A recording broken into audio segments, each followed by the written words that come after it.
Alrighty, sorry about the delay. Cha-cha-cha. Oh, I chose the wrong cover. Oh no! Give me a sec.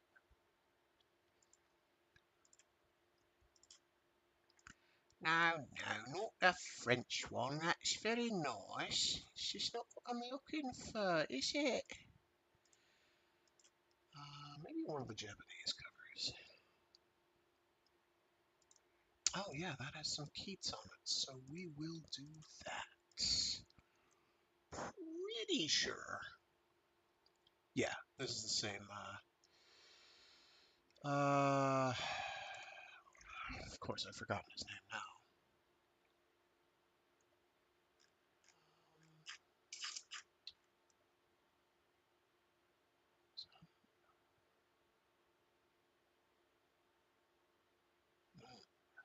Where are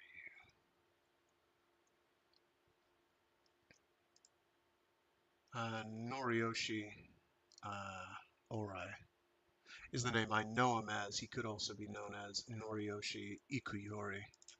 I, of course, haven't shown people the cover, so if you've ever seen the Japanese cover to Godzilla vs. Biollante, or actually it's most of the Heisei run, he did the posters for that, the Heisei vs. King Ghidorah, the Godzilla vs. Mechagodzilla. I don't know that he did Space Godzilla or Destroya offhand. The Godzilla vs. Biollante movie poster that he did is extremely memorable, to me anyway. That's how I was like, I think it's the same guy, because you don't do snaggletooth faces like that and that particular kind of, I don't know if they're pastels or oils. They're oils, I think. Um, yeah, oil painting style and spiky bits. It's pretty memorable. Anyway, so welcome back to Free Read Fridays. I'm your intrepid narrator, Fragath, and today we're going to be narrating more of The Fall of Hyperion, the second of the Hyperion cantos by Dan Simmons, and the second volume of the Hyperion cantos by Dan Simmons. Sorry. And previously on, we had a bit of an abrupt transition, I would say, transitioning to a new perspective character. And this new perspective character is none other than yet another Keats cybrid. They just keep going through these things. They just have so many Keats cybrids. I just don't know what to do. He is posing as,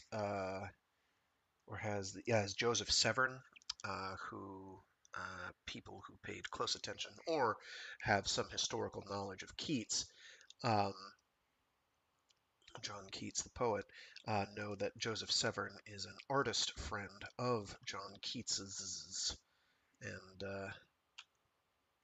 yeah, so he's incidentally he's also got like a quantum entanglement connection to the copy or the iteration, I should say, of the Keats cybrid personality that's saved to a Schron loop, fancy USB drive, that's been surgically implanted into Brawne Lamia. So he knows when he dreams, he knows what the party at Hyperion is doing. Basically, that's what's going on. So practical upshot and downshot is we have perspective shifts. Um, we have a present immediate tense, and we have some, what do they call that when it's first person, but technically everything is using past tense. First person past tense, I would think. Anyway, so we're going to be flipping between that a lot. I'm going to try and keep The voice is consistent. I cannot promise that I will always succeed, but I will promise that at least I'm going to have fun. If be a tad bewildered. Not a super long one today. I've sectioned out a decent chunk. Uh, I'm sort of buying time so I can actually have time to catch up on reading some of the things I need to read in order to read them aloud. um, so, and because I've decided, wouldn't it be a great idea, Frag, to do 3 different books at once every week? Um, this is proven somewhat difficult for me. It's ambitious. It's ambitious. The upside is you get to hear lot of more of me. The downside is I will get lost in the sauce occasionally. It's just gonna happen. Do people still say lost in the sauce? I don't think they do. They probably don't, right? That's anyway. So in that's most of what we had last time was kind of setting the stage. Um, I don't think anything major happened. Oh, someone, possibly Lenar Hoyt. I think it was, yeah, Lenar Hoyt, has been trudging through a sandstorm to get to one of the time tombs. The Jade Tomb is the one he's headed for. Oh shoot, I could have picked Jade Tomb. Oh well. Anyway, I think I've got a book cover of the Jade Tomb here somewhere. I forget which one it is. No, that's not it. That might be it. Actually, it might be one of the French ones. Nope. Hmm, I don't know where it is. I need to remove that one. That's for the wrong book. Oops. I hope people aren't seeing me switch between those this entire time. That's going to be a little embarrassing. Yep, they are. Good work. Nice one, Frag. Sorry. Now I have to find the one that I was on. Is it that one? Yeah, it's that one. Sorry about that. Um, didn't realize you could see that. Anyway, we have a lot of covers. Yeah, that's about it. I think we're good. Um, I guess in terms of developments, we have a pretty sizable commitment on the part of the hegemony uh, to send quite a lot of spaceships and military materiel to the Hyperion system in order to fight off the ousters who are headed that way. Well, who are already there. This does include getting a web gate up, which will let them wormhole to and from Hyperion, um, which is a massive expenditure, apparently, for a number of reasons, and we're going to learn more about those eventually, and how those, not how they work per se, well, a little bit about how they work, but kind of what makes them viable. I don't think we're going to learn about that today, but we're going to learn all sorts of things today, probably. I don't remember what's going to be covered in terms of plot reveals here, but dramatic events will ensue. So gear up. Uh, Sit back, relax, and enjoy as we do some more of The Fall of Hyperion by Dan Simmons.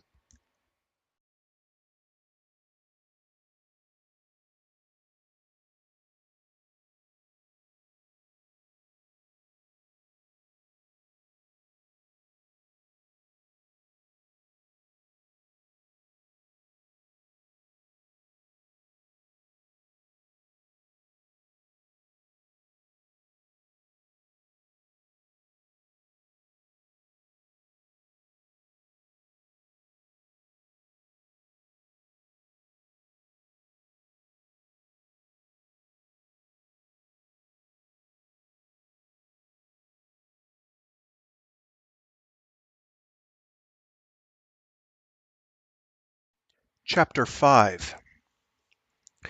Colonel Fedman Cassad follows Brawne Lamia and Father Hoyt through the dust storm toward the Jade Tomb. He had lied to Lamia. His night visor and sensors worked well despite the electrical discharge, flickering around them. Following the two seemed the best chance for finding the Shrike. Cassad remembered the rock lion hunts on Hebron. One tethered a goat, and waited. Sorry. Data from the telltales he had set around the encampment flickers on Cassad's tactical display and whispers through his implant. It is a calculated risk to leave Weintraub and his daughter, Martin Silenus and the consul, sleeping there, unprotected except for the automatics and an alarm. But then, Cassad seriously doubts whether he can stop the Shrike anyway. They are all goats, tethered, waiting. It is the woman, the phantom named Moneta, whom Cassad is determined to find before he dies. The wind has continued to rise, and now it screams around Cassad, reducing normal visibility to 0 and pelting his impact armor. The dunes glow with discharge, and miniature lightning crackles around his boots and legs as he strides to keep Lamia's heat signature in clear view. Information flows in from her open comlog. Hoyt's closed channels reveal only that he is alive and moving. Cassad passes under the outstretched wing of the Sphinx, feeling the weight invisible above him, hanging there like a great boot heel. Then he turns down the valley, seeing the Jade Tomb as an absence of heat in infrared, a cold outline. Hoyt is just entering the hemispherical opening. Lamia is 20 meters behind him. Nothing else moves in the valley. The telltales from the camp, hidden by night and storm behind Cassad, reveal Saul and the baby sleeping, the consul lying awake but unmoving, nothing else within the perimeter. Cassad slips the safety off on his weapon and moves forward quickly, his long legs taking great strides. He would give anything at that second to have access to a spotter sat, his tactical channels complete, rather than have to deal with this partial picture of a fragmented situation. He shrugs within his impact armor and keeps moving.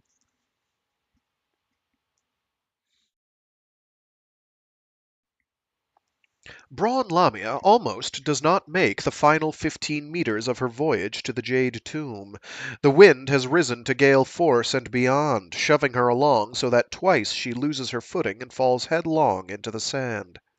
The lightning is real now, splitting the sky in great bursts that illuminate the glowing tomb ahead.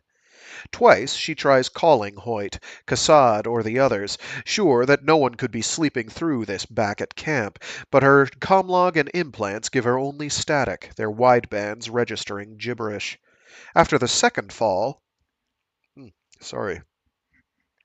Lamia gets to her knees and looks ahead.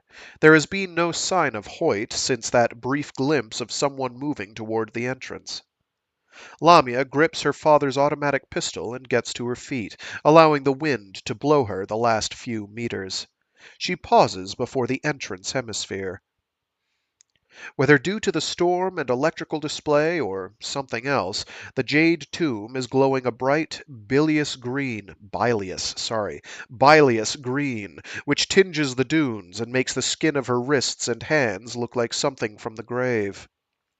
Lamia makes a final attempt to raise someone on her comlog, and then enters the tomb.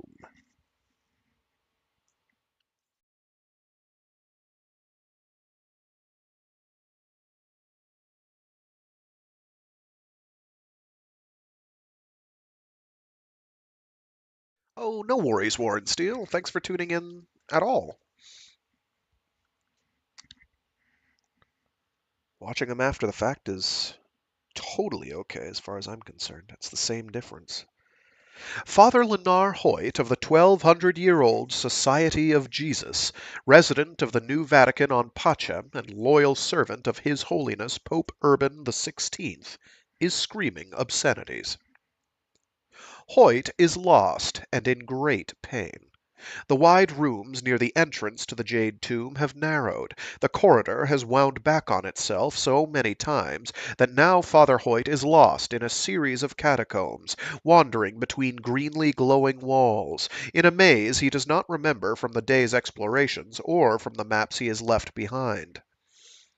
The pain which has been with him for years, pain which has been his companion since the tribe of the Bikura had implanted the two cruciforms, his own and Paul de Ray's, now threatens to drive him mad with its new intensity. The corridor now narrows again. Lenar Hoyt screams, no longer aware that he is doing so, no longer aware of the words he cries out, words which he has not used since childhood. He wants release. Release from the pain. Release from the burden of carrying Father Duray's DNA, personality, Duray's soul, in the cross-shaped parasite on his back, and from carrying the terrible curse of his own foul resurrection in the cruciform on his chest. But even as Hoyt screams, he knows that it was not the now dead Bikura who had condemned him to such pain, the lost tribe of colonists resurrected by their own cruciforms so many times that they had become idiots, mere vehicles for their own DNA and that of their parasites, had been priests also. Priests of the Shrike.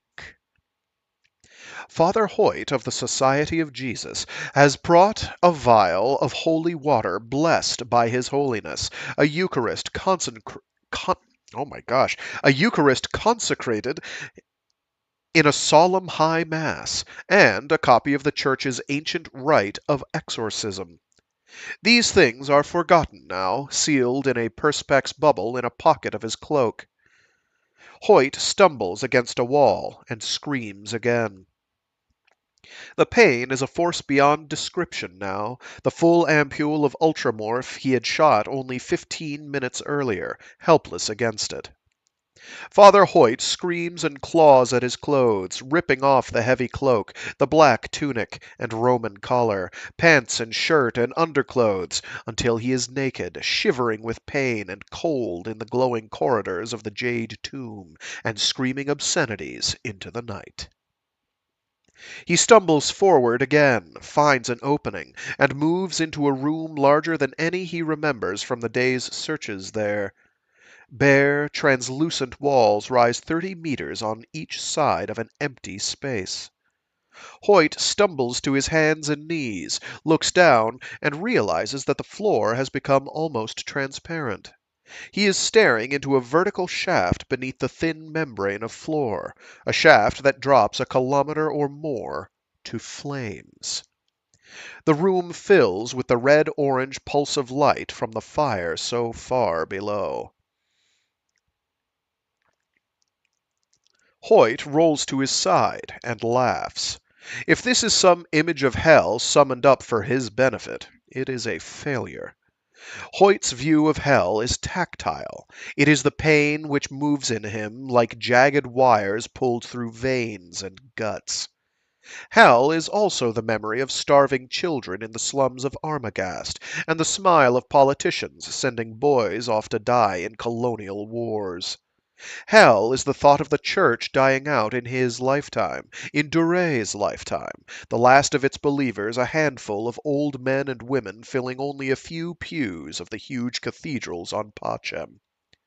Hell is the hypocrisy of saying morning mass with the evil of the cruciform pulsating warmly, obscenely, above one's heart.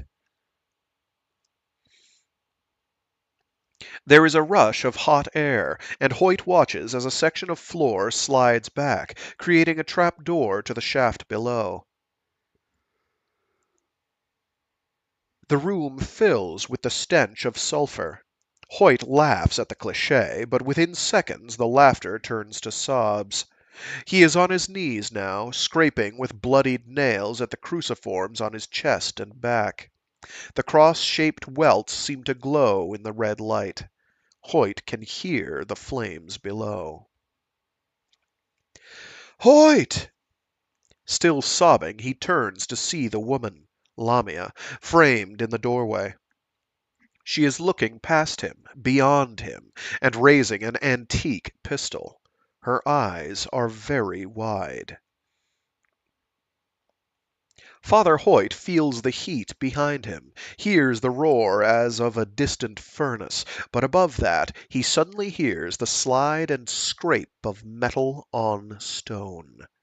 Footsteps.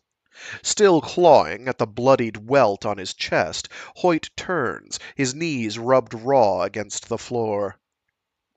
He sees the shadow first. 10 meters of sharp angles, thorns, blades. Legs like steel pipes with a rosette of scimitar blades at the knees and ankles.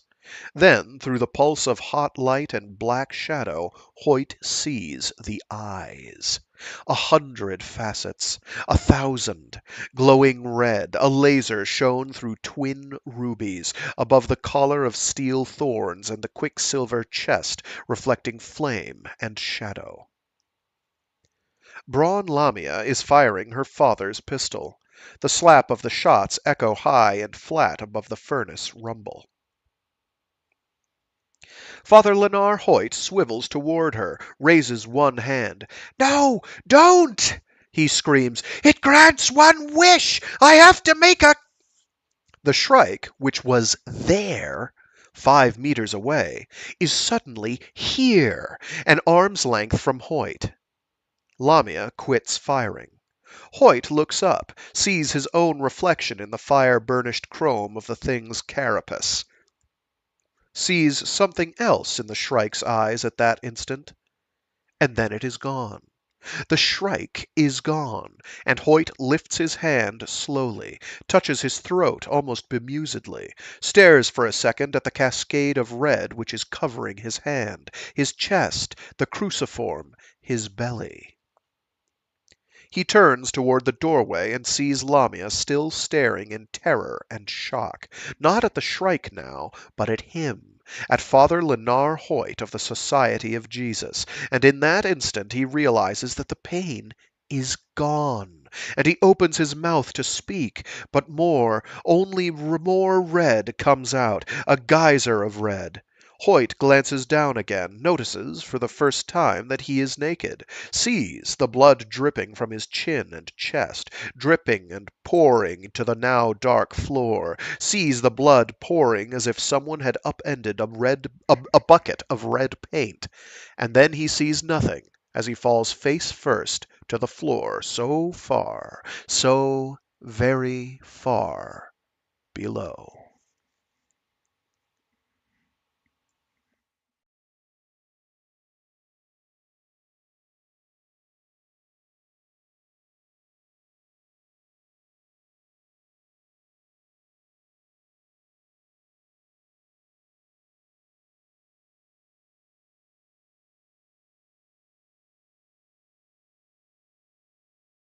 Requiescat in pacem. In pace, Father. Chapter 6. Diana Philomel's body was as perfect as cosmetic science and an honest skills could make it. I lay in bed for several minutes after awakening, and admired her body. Turned away from me, the classic curve of back and hip and flank, offering a geometry more beautiful and powerful than anything discovered by Euclid. The two dimples visible on the lower back, just above the heart-stopping widening of the milk-white derriere, soft angles intersecting, the backs of full thighs somehow more sensual and solid than any aspect of male anatomy could hope to be. Lady Diana was asleep, or seemed to be. Our clothes lay strewn across a wide expanse of green carpet. Thick light, tinged magenta and blue, flooded broad windows, through which grey and gold tree-tops were visible. Large sheets of drawing paper lay scattered around, beneath and on top of our discarded clothes. I leaned to my left, lifted a sheet of paper, and saw a hasty scribble of breasts, thighs, an arm reworked in haste, and a face with no features. Doing a life study while drunk and in the process of being seduced is never a formula for quality art. I moaned, rolled on my back, and studied the sculptured scrollwork on the ceiling 12 feet above. If the woman beside me had been Fanny, I might never want to move.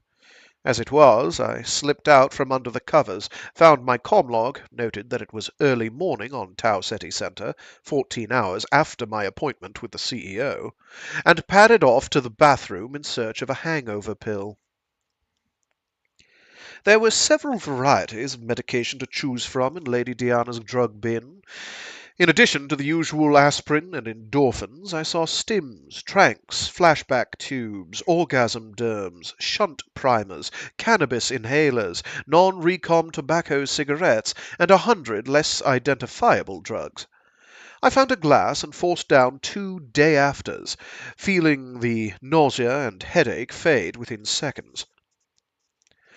Lady Diana was awake and sitting up in bed, still nude, when I emerged. I started to smile, and then saw the 2 men by the east doorway. Neither was her husband, although both were as large and shared the same no-neck, ham-fisted, dark-jowled style that Hermund Philomel had perfected.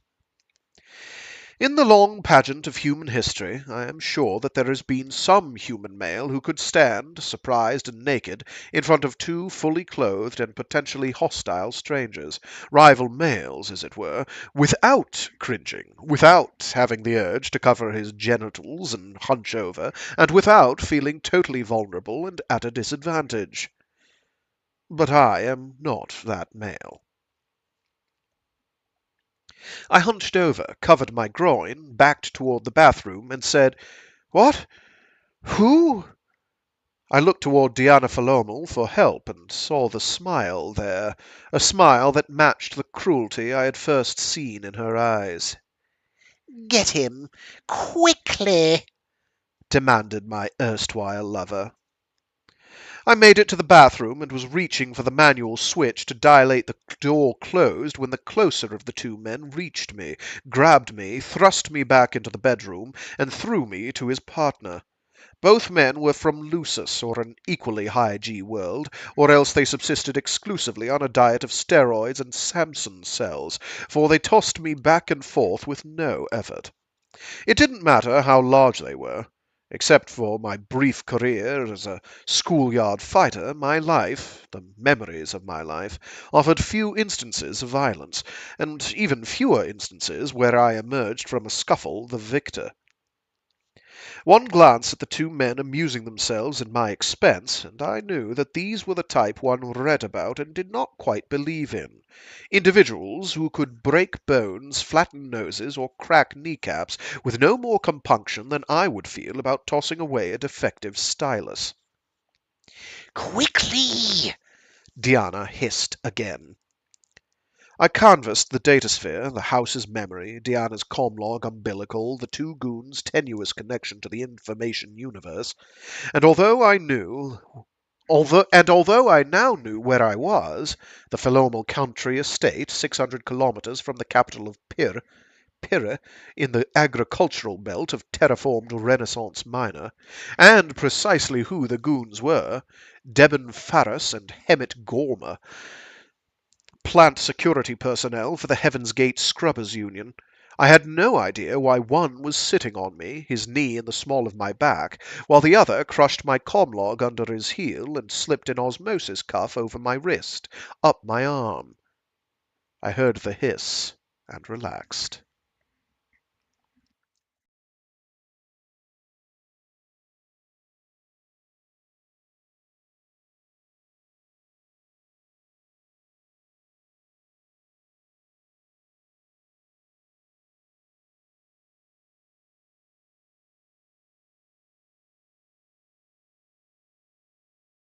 "Who are you? Joseph Seven. Is that your real name?" No. I felt the effects of the truth talk and knew that I could confound it merely by going away, stepping back into the datasphere or retreating fully into the core. But that would mean leaving my body to the mercy of whoever was asking the questions. I stayed there. My eyes were closed, but I recognized the next voice. Oh, it was one of the goons who said, "Who are you? And is that your real name?" Whatever. Doesn't matter. Who are you? Asked Diana Philomel. I sighed. It was a difficult question to answer honestly. John Keats, I said at last. Their silence told me that the name meant nothing to them. Why should it? I asked myself. I once predicted that it would be a name writ in water. Although I couldn't move or open my eyes, I found no trouble in canvassing the datasphere, following their access vectors. The poet's name was among 800 John Keatses on the list offered to them by the public file, but they didn't seem too interested in someone 900 years dead. "Who do you work for?" It was Hermond Philomel's voice. For some reason I was mildly surprised. "No one." The faint Doppler of voices changed as they talked among themselves. "Can he be resisting the drug?" No one can resist it, said Diana. They can die when it's administered, but they can't resist it. "And what's going on?" asked Hermond. "What would Gladstone bring a nobody into the council on the eve of war?" "He can hear you, you know," said another man's voice, one of the goons. It doesn't matter, said Diana. He's not going to live after the interrogation anyway. Her voice came again, directed toward me. Why did the CEO invite you to the council, John? Not sure. To hear about the Pilgrims, probably. What pilgrims, John? The Shrike Pilgrims. Someone else made a noise. Hush, said Diana Philomel. To me, she said, Are those the Shrike pilgrims on Hyperion, John? Yes, Is there a pilgrimage underway now? yes. And why is Gladstone asking you, John? I dreamed them. There was a disgusted sound. Hermond said, "He's crazy. Even under truth talk he doesn't know who he is. Now he's giving us this. Let's get it over with and—" Shut up, said Lady Diana. Gladstone's not crazy. She invited him, remember?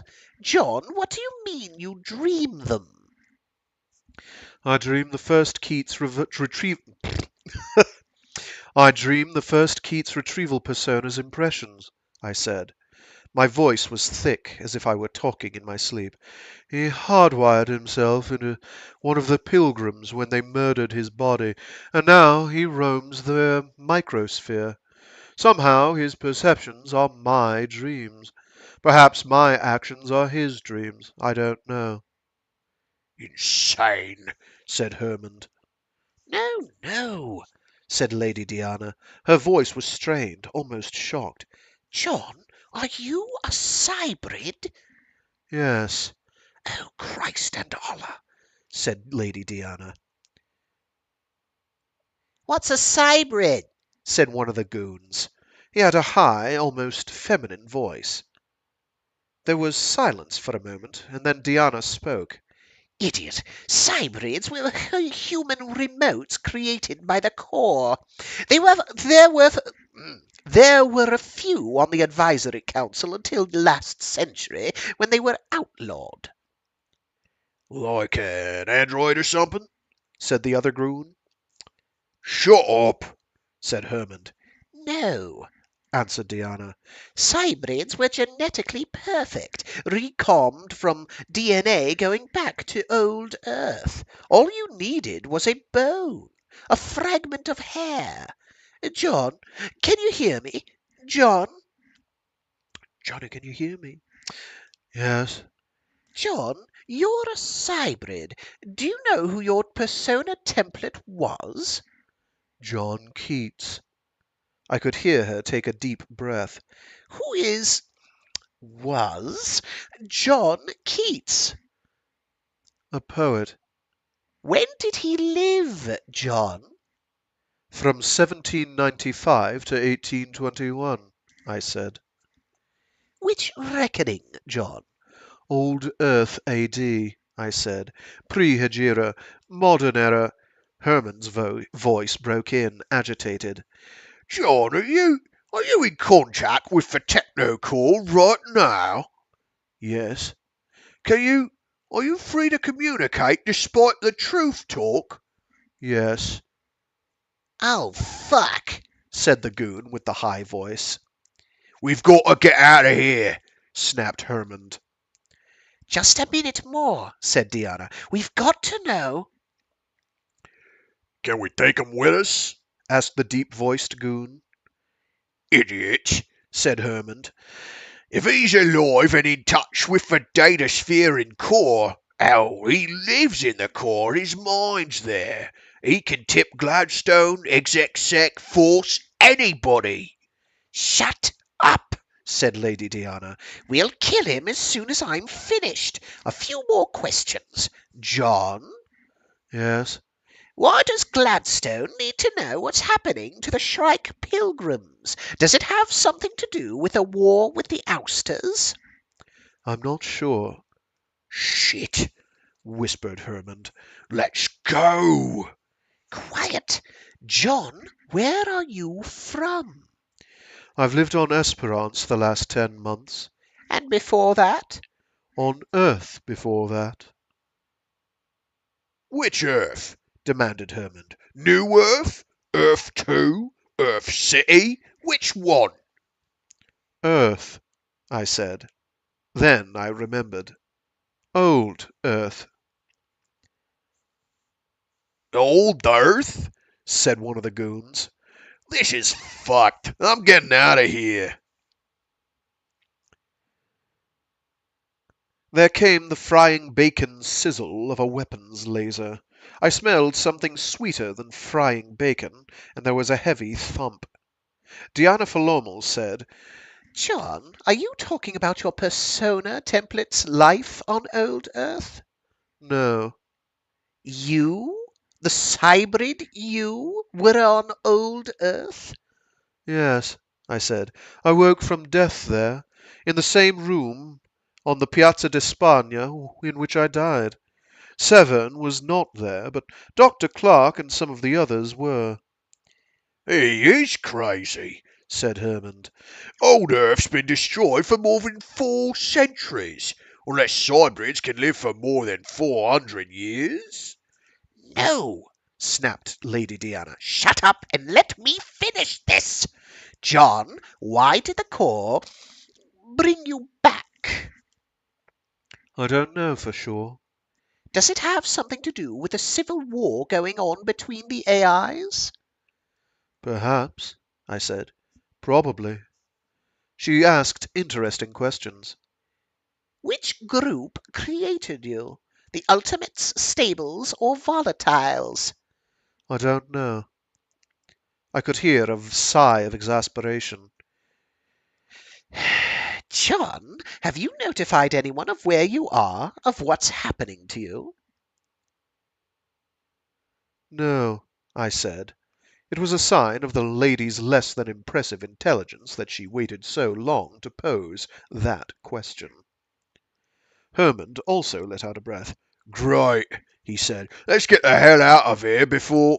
John, said Diana, do you know why Gladstone manufactured this war with the ousters? No, I said. Or rather, there might be many reasons. The most probable is that it is a bargaining ploy in her dealings with the Corps.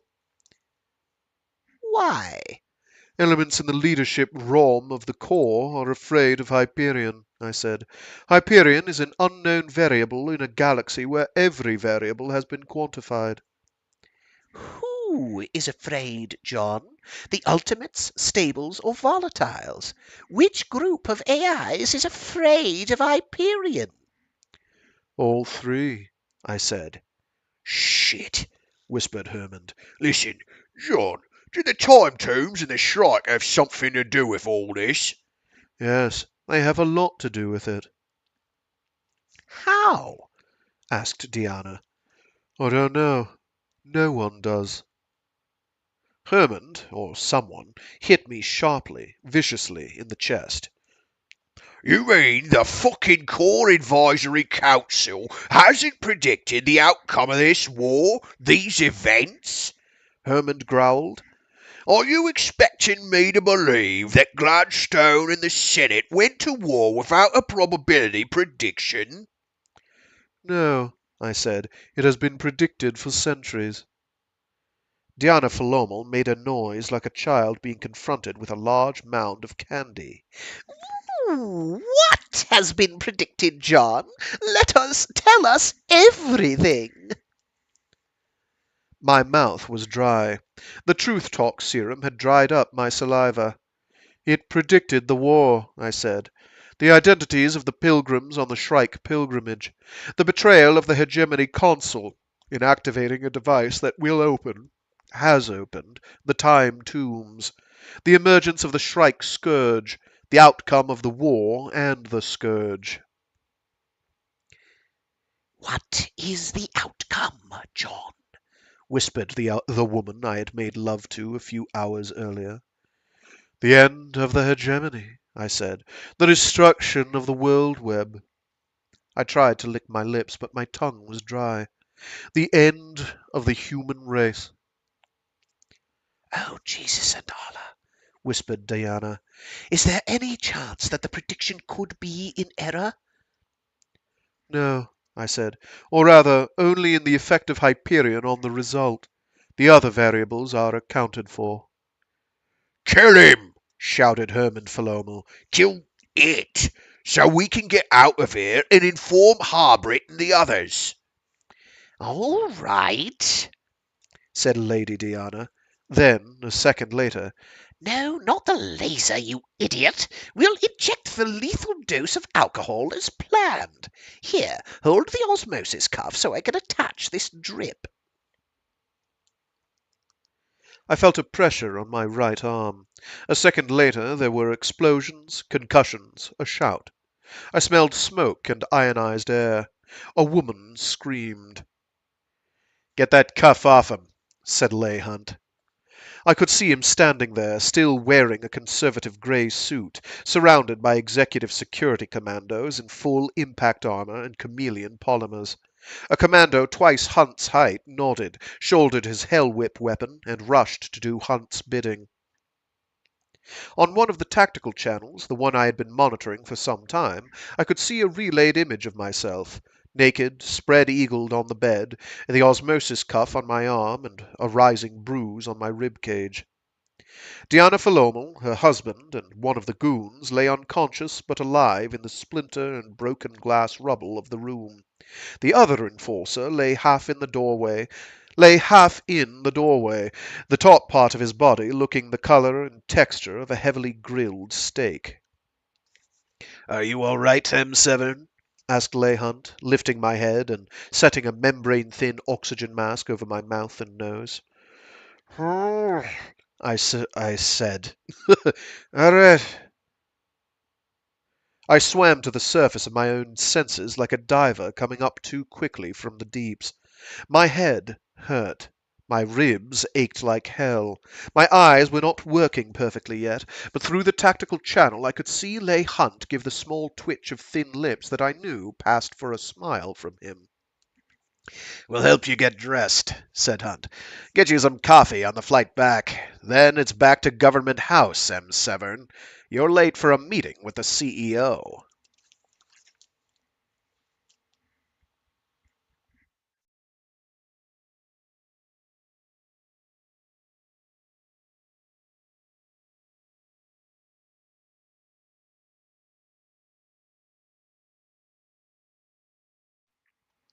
Chapter 7. Space battles in movies and holies had always bored me, but watching the real thing held a certain fascination, rather like seeing live coverage of a series of traffic accidents. Actually, the production values for reality, as had doubtless been the case for centuries, were much lower than even for a moderate-budget holodrama. Even with the tremendous energies involved, the overwhelming reaction one had to an actual battle in space was that space was so large, and humanity's fleets and ships and dreadnoughts and whatnots were so small. Or so I thought as I sat in the Tactical Information Centre, the so-called War Room, with Gladstone and her military ganders, and watched the walls become 20-metre holes into infinity as four massive hollow frames surrounded us with in-depth imagery, and the speakers filled the room with fat-line transmissions, radio chatter between fighters, tactical command channels rattling away, ship-to-ship messages on wideband, lasered channels, and secure fat line, and all the shouts, screams, cries, and obscenities of battle which predate any media besides air and the human voice. It was a dramatization of total chaos, a functional definition of confusion, an unchoreographed dance of sad violence. It was war.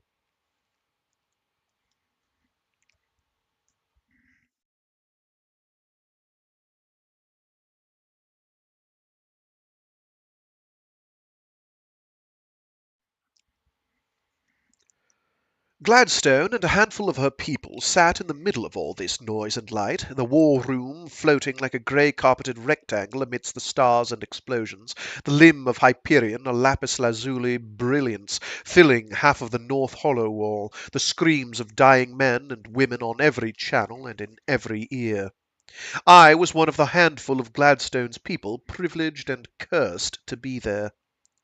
The CEO rotated in a high-backed chair, tapped her lower lip with steepled fingers, and turned toward her military group. What do you think? The 7 bemetaled men there looked at one another, and then 6 of them looked at General Morpurgo.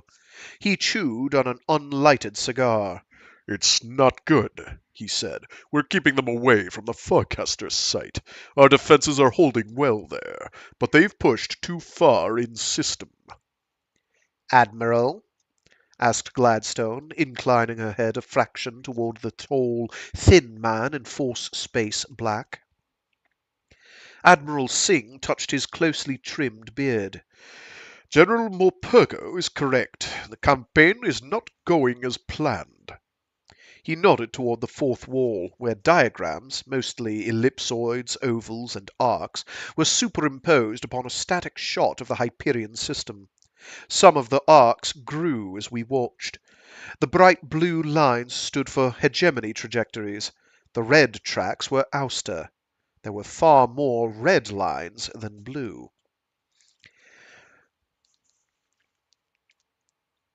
Both of the attack carriers assigned to Task Force 42 have been put out of action, said Admiral Singh. The Olympus Shadow was destroyed with all hands, and the Neptune station was seriously damaged but is returning to the cislunar docking area with 5 torch ships for escort. CEO Gladstone nodded slowly, her lip coming down to touch the top of her steepled fingers. How many were aboard the Olympus Shadow, Admiral? Singh's brown eyes were as large as the CEO's, but did not suggest the same depths of sadness. He held her gaze for several seconds. 4,200, he said, not counting the Marine detachment of 600.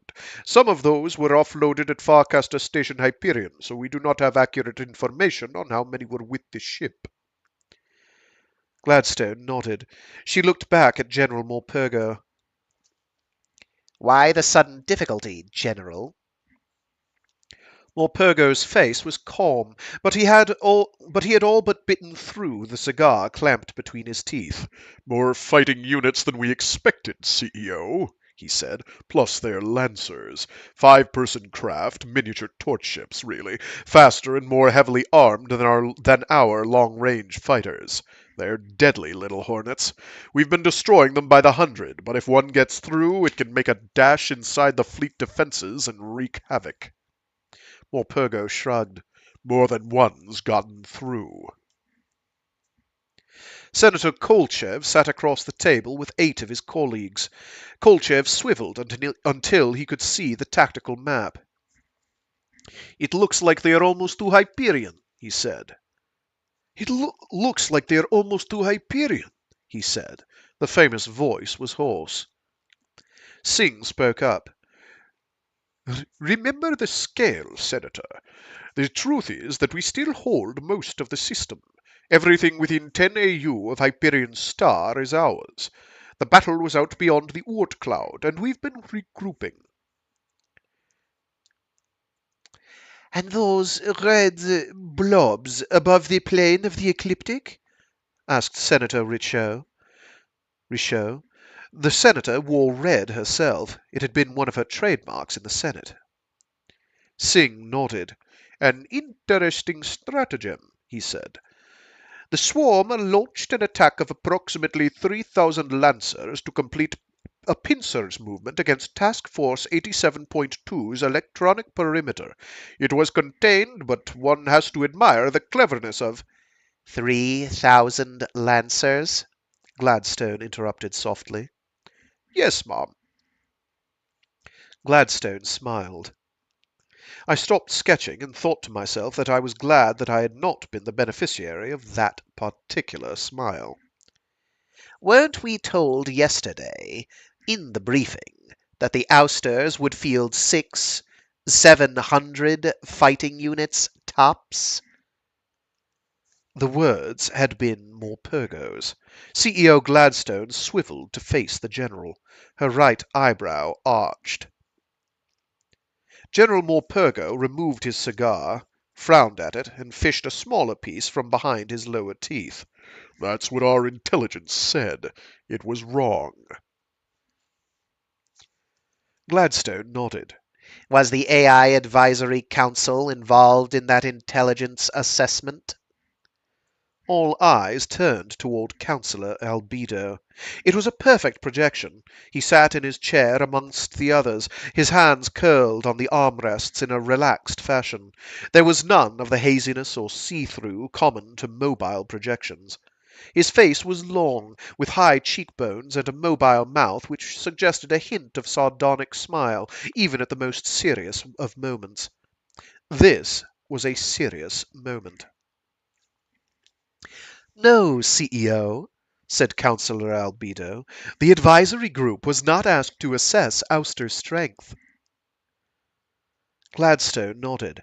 I assumed, she said, still addressing Morpurgo, that when the Force intelligence estimates came in, they incorporated the Council's projections. The Force Ground General glared at Albedo. "No, ma'am," he said. "Since the Corps acknowledges no contact with the Ousters, we felt that their projections wouldn't be any better than our own. We did use the OCS-HTN aggregate AI network to run our assessments." He thrust the foreshortened cigar back into his mouth. His chin jutted. When he spoke, it was around the cigar. "Could the Council have done better?" I've got a pen here. I can do better than that. "Could the Council have done better?" Nope, we're not trying that. That's not going to work. "Could the Council have done better?" Gladstone looked at Albedo. The councillor made a small motion with the long fingers of his right hand. Our estimates for this swarm suggested 4,000 to 6,000 fighting units. "You," began Morpurgo, his face red. You did not mention this during the briefing, said CEO Gladstone. nor during our earlier deliberations. Councillor Albedo shrugged. "The General is correct," he said. "We have no contact with the ousters.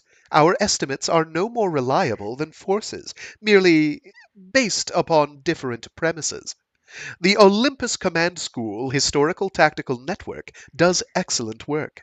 If the AIs there were one order of acuity higher on the Turing-Demler scale, we would have to bring them into the Corps."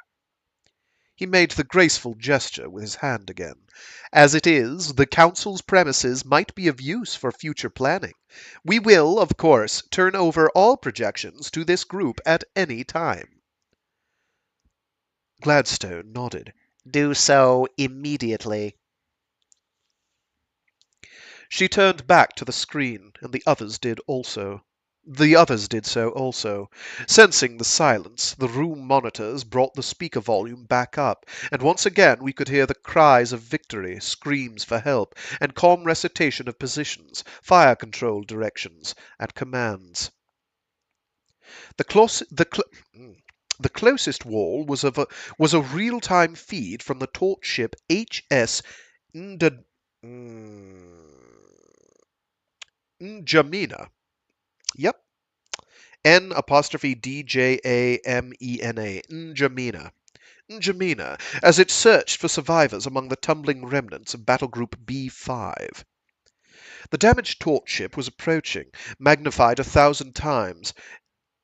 The damaged torch ship it was approaching, magnified 1,000 times, looked like a pomegranate burst from the inside, its seeds and red rind spilling in slow motion, tumbling into a cloud of particles, gases, frozen volatiles, a million microelectronics ripped from their cradles, food stores, tangled gear, and, recognizable now and then from their marionette tumble of arms or legs, many, many bodies. The N'Djamena's searchlight, 10 meters wide after its coherent leap of 20,000 miles, played across the starlit frozen wreckage, bringing individual items, facets, and faces into focus. It was quite beautiful in a terrible way. The reflected light made Gladstone's face look much older. Admiral, she said, is it pertinent that the swarm waited until Task Force 87.2 translated in system? Singh touched his beard. Are you asking if it was a trap, CEO? Yes. The Admiral glanced at his colleagues and then at Gladstone. I think not. I believe, that when the ousters saw the intensity of our force commitment, they responded in kind. It does mean, however, that they are totally resolved to take Hyperion's system. Can they do it? Asked Gladstone, her eyes still on the tumbling wreckage above her. A young man's body, half in a spacesuit and half out, tumbled toward the camera. The burst eyes and lungs were clearly visible. No, said Admiral Singh. They can bloody us. They can even drive us back to a totally defensive perimeter around Hyperion itself, but they cannot defeat us or drive us out. Or destroy the Farcaster? Senator Rinchot's voice was taut. Nor destroy the Farcaster, said Singh. He's right, said General Morpurgo. I'd stake my professional career on it. Gladstone smiled and stood. The others, including myself, rushed to stand also. You have, Gladstone said softly to Morpurgo. You have. She looked around. We will meet here when events warrant it. M. Hunt will be my liaison with you. In the meantime, gentlemen and ladies, the work of government shall proceed. Good afternoon. As the others left, I took my seat again until I was the only one left in the room. The speakers came back up to volume. On one band, a man was crying. Manic laughter came through static. Above me, behind me, on both sides, the star fields moved slowly against blackness, and the starlight glinted coldly on wreckage and ruin.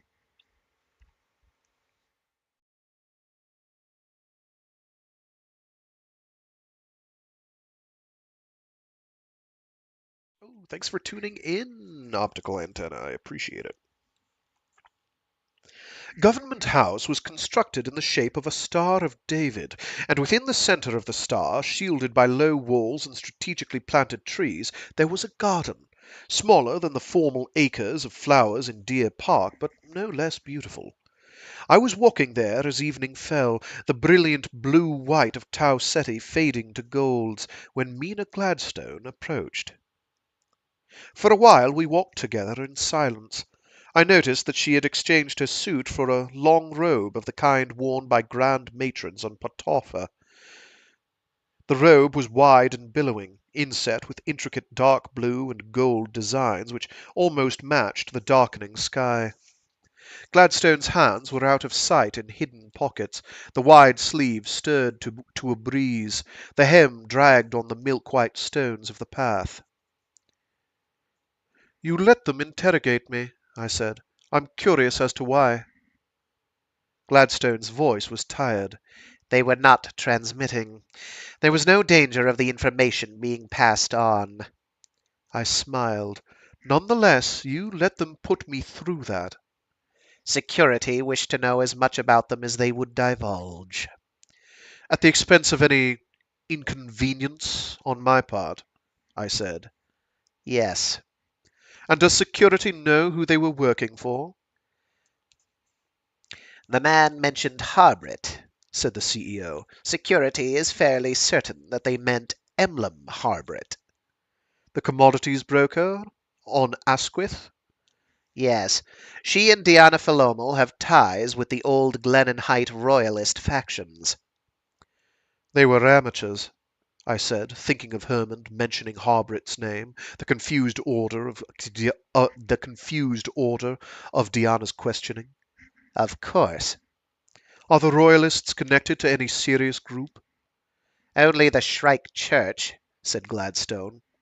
She paused where the path crossed a small stream via a stone bridge. The CEO gathered her robe and sat on a wrought iron bench. None of the bishops have yet come out of hiding, you know. "With the riots and backlash, I don't blame them," I said. I remained standing. There were no bodyguards or monitors in sight, but I knew that if I were to make any threatening move toward Gladstone, I would wake up in exec detention. Above us, the clouds lost their last tinge of gold and began to glow with the reflected silver light of TC Squared's countless tower cities. "What did security do with Diana and her husband?"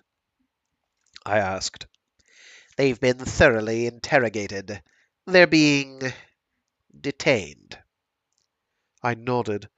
Thorough interrogation meant that even now their brains were floating in full shunt tanks.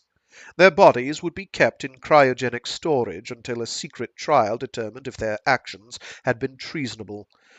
After the trial, the bodies would be destroyed, and Diana and Hermond would remain in detention, with all sensory and comm channels turned off.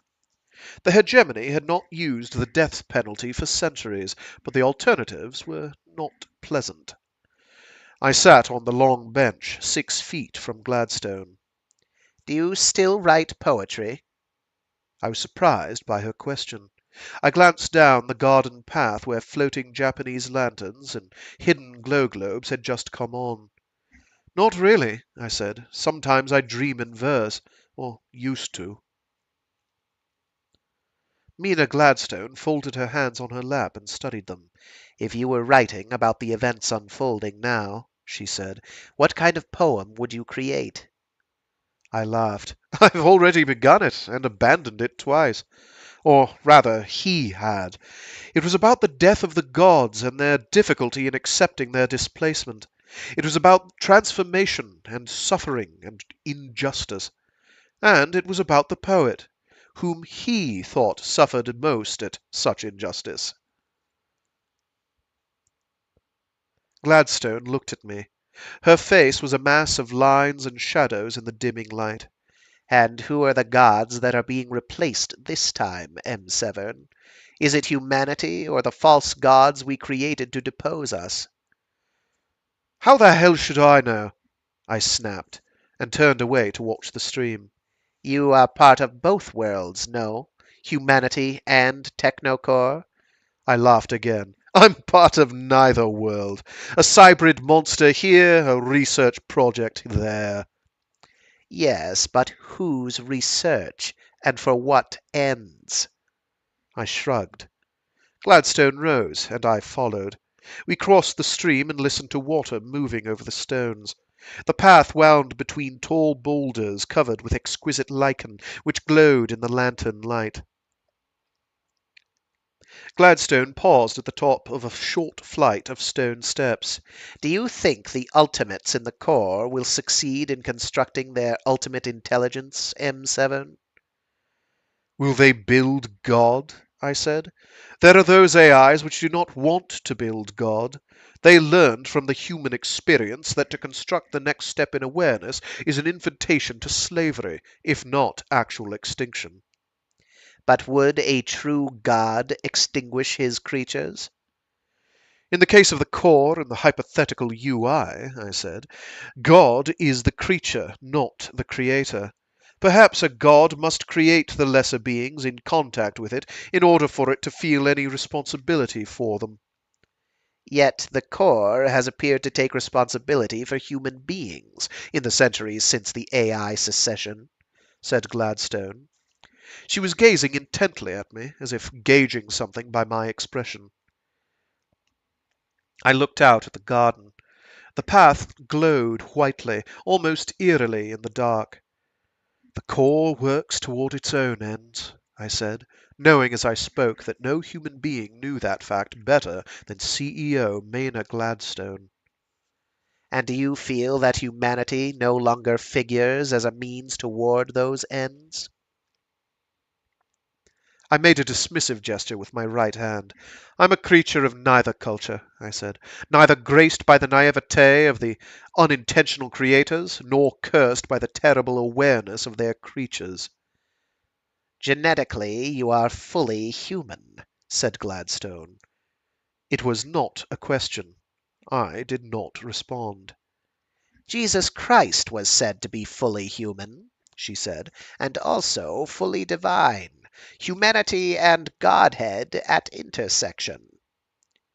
I was amazed at her reference to that old religion. Christianity had been replaced first by Zen Christianity, then Zen Gnosticism, then by 100 more vital theologies and philosophies. Gladstone's homeworld was no repository for discarded beliefs, and I assumed, and hoped, that neither was the CEO. If he was fully human and fully God, I said, then I am his antimatter image. No, said Gladstone. I would imagine that the shrike your pilgrim friends are confronting is that. I stared. It was the first time she had mentioned the shrike to me, despite the fact that I knew, and she knew that I knew, that it had been her plan which led the consul to open the time tombs and release the thing. Perhaps you should have been on that pilgrimage, M7, said the CEO. In a way, I said, I am. Gladstone gestured, and a door to a private quarters opened. Yes, in a way you are, she said. But if the woman who carries your counterpart is crucified on the shrike's legendary tree of thorns, will you suffer for all eternity in your dreams? I had no answer, so I stood there and said nothing.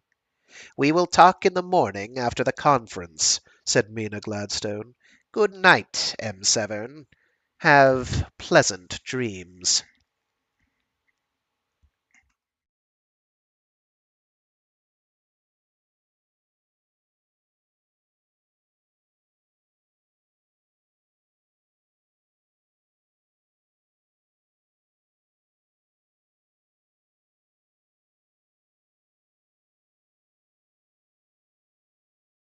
Chapter 8.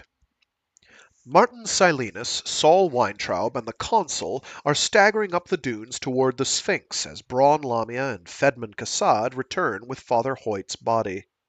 Weintraub clutches his cape tight around him, trying to shelter his infant from the rage of blowing sand and crackling light.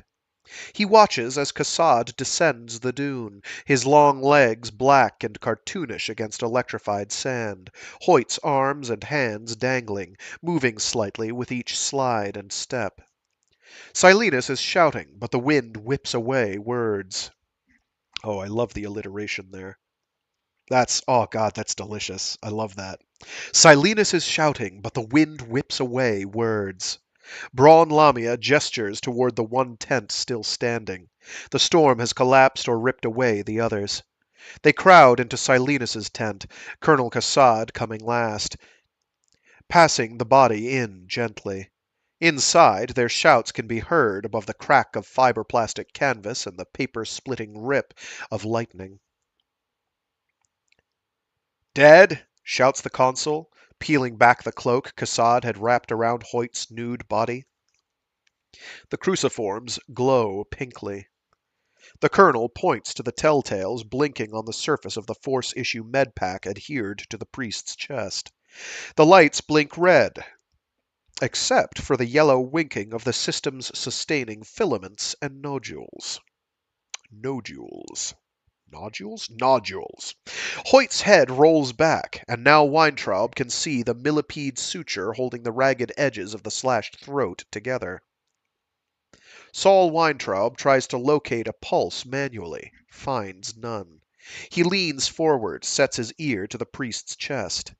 There is no heartbeat, but the welt of the cruciform there is hot against Saul's cheek. He looks at Brawne Lamia. "The Shrike?" "Yes, I don't know." She gestures toward the antique pistol she still holds. "I emptied the magazine. 12 shots at whatever it was." "Did you see it?" the consul asks Cassad.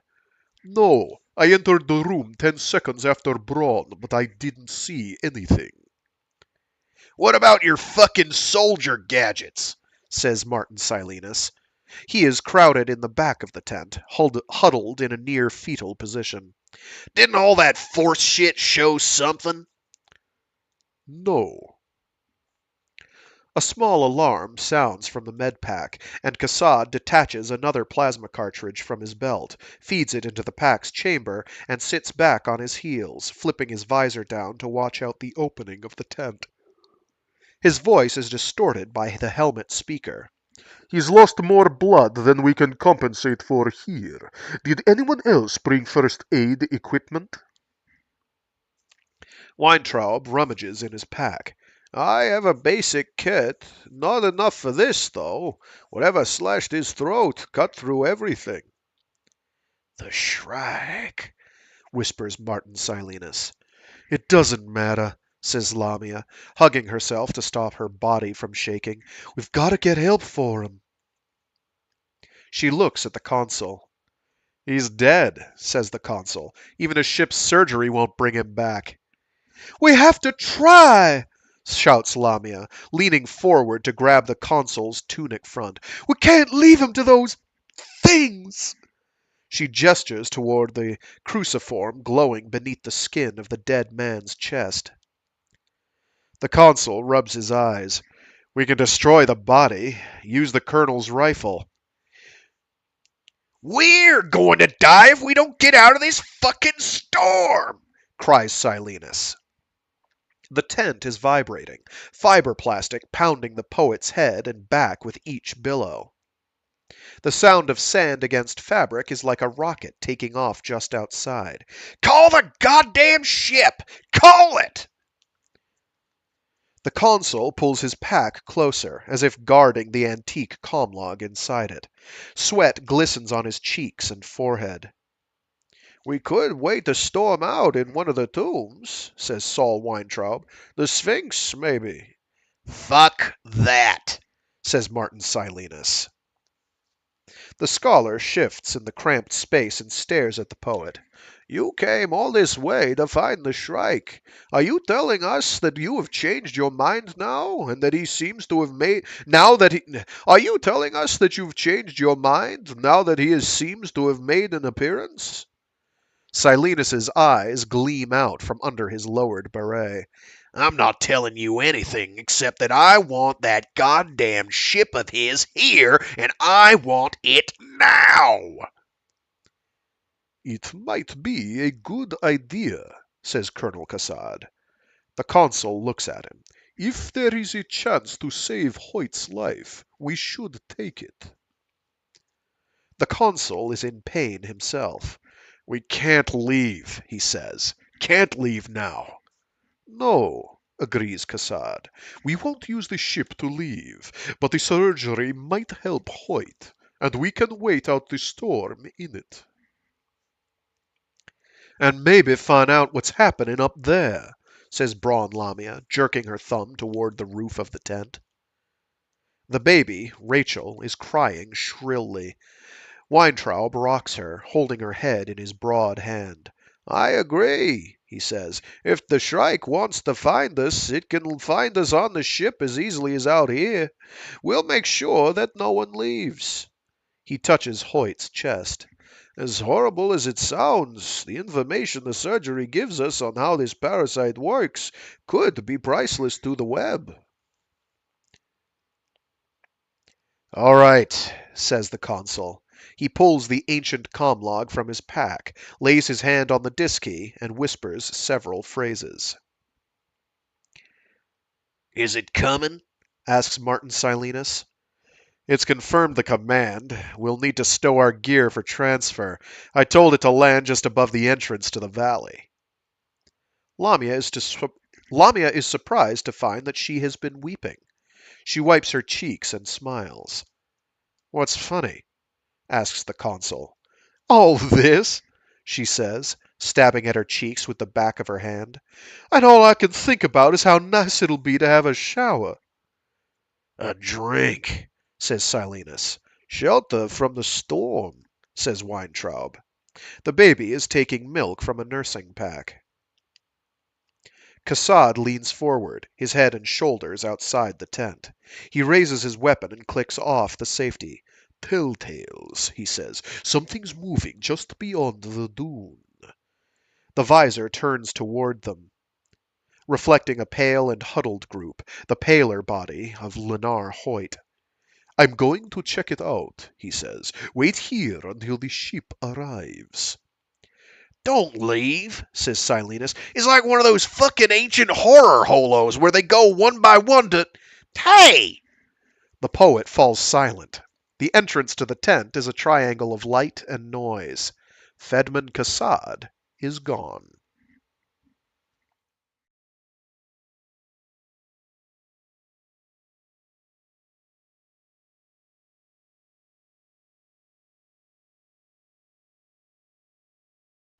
The tent is beginning to collapse, stakes and wire anchors giving way as the sand shifts around them. Huddled together, shouting to be heard over the wind roar, the consul and Lamia wrap Hoyt's body in his cloak. Readouts on the medpack continue to blink red. Blood has ceased to flow from the crude millipede suture. Blech. Saul Weintraub sets his 4-day-old child in the infant carrier on his chest, folds his cape around her, and crouches in the entrance. Entrance. I don't know why I'm slurring my words together like that. No sign of the colonel, he shouts. As he watches, a lightning bolt strikes the outstretched wing of the Sphinx. Brawne Lamia moves to the entrance and lifts the priest's body. She is amazed at how light it is. Let's get Father Hoyt to the ship and in surgery. Then some of us will come back to search for Cassad. The consul tugs his tricorn cap low and shrugs his collar high.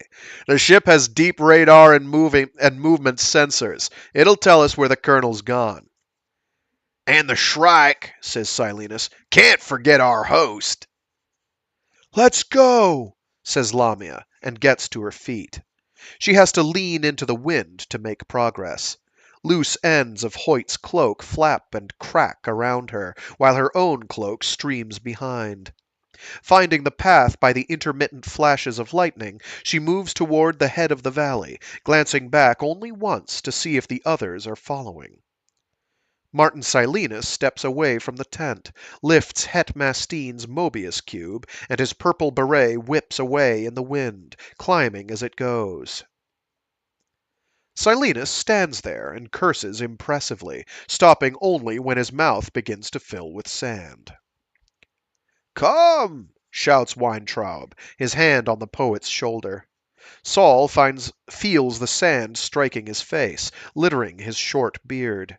His other hand covers his chest as if sheltering something infinitely precious. We'll lose sight of Brawne if we don't hurry. The two help each other move forward. Against the wind. Silenus's fur coat ripples wildly as he detours to retrieve his beret from where it has come down in the lee of a dune. The consul is the last to leave, carrying both his own pack and Cassad's. A minute after he leaves the small shelter, stakes give way, fabric tears, and the tent flies into the night, surrounded by a halo of static electricity.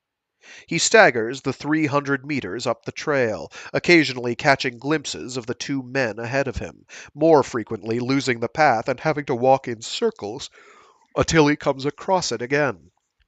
The time tombs are visible behind him, when the sandstorm ebbs a bit, and the lightning flashes follow one another in close succession.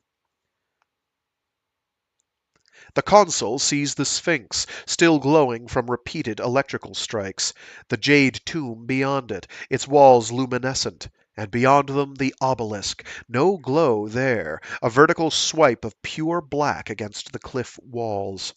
Then the crystal monolith.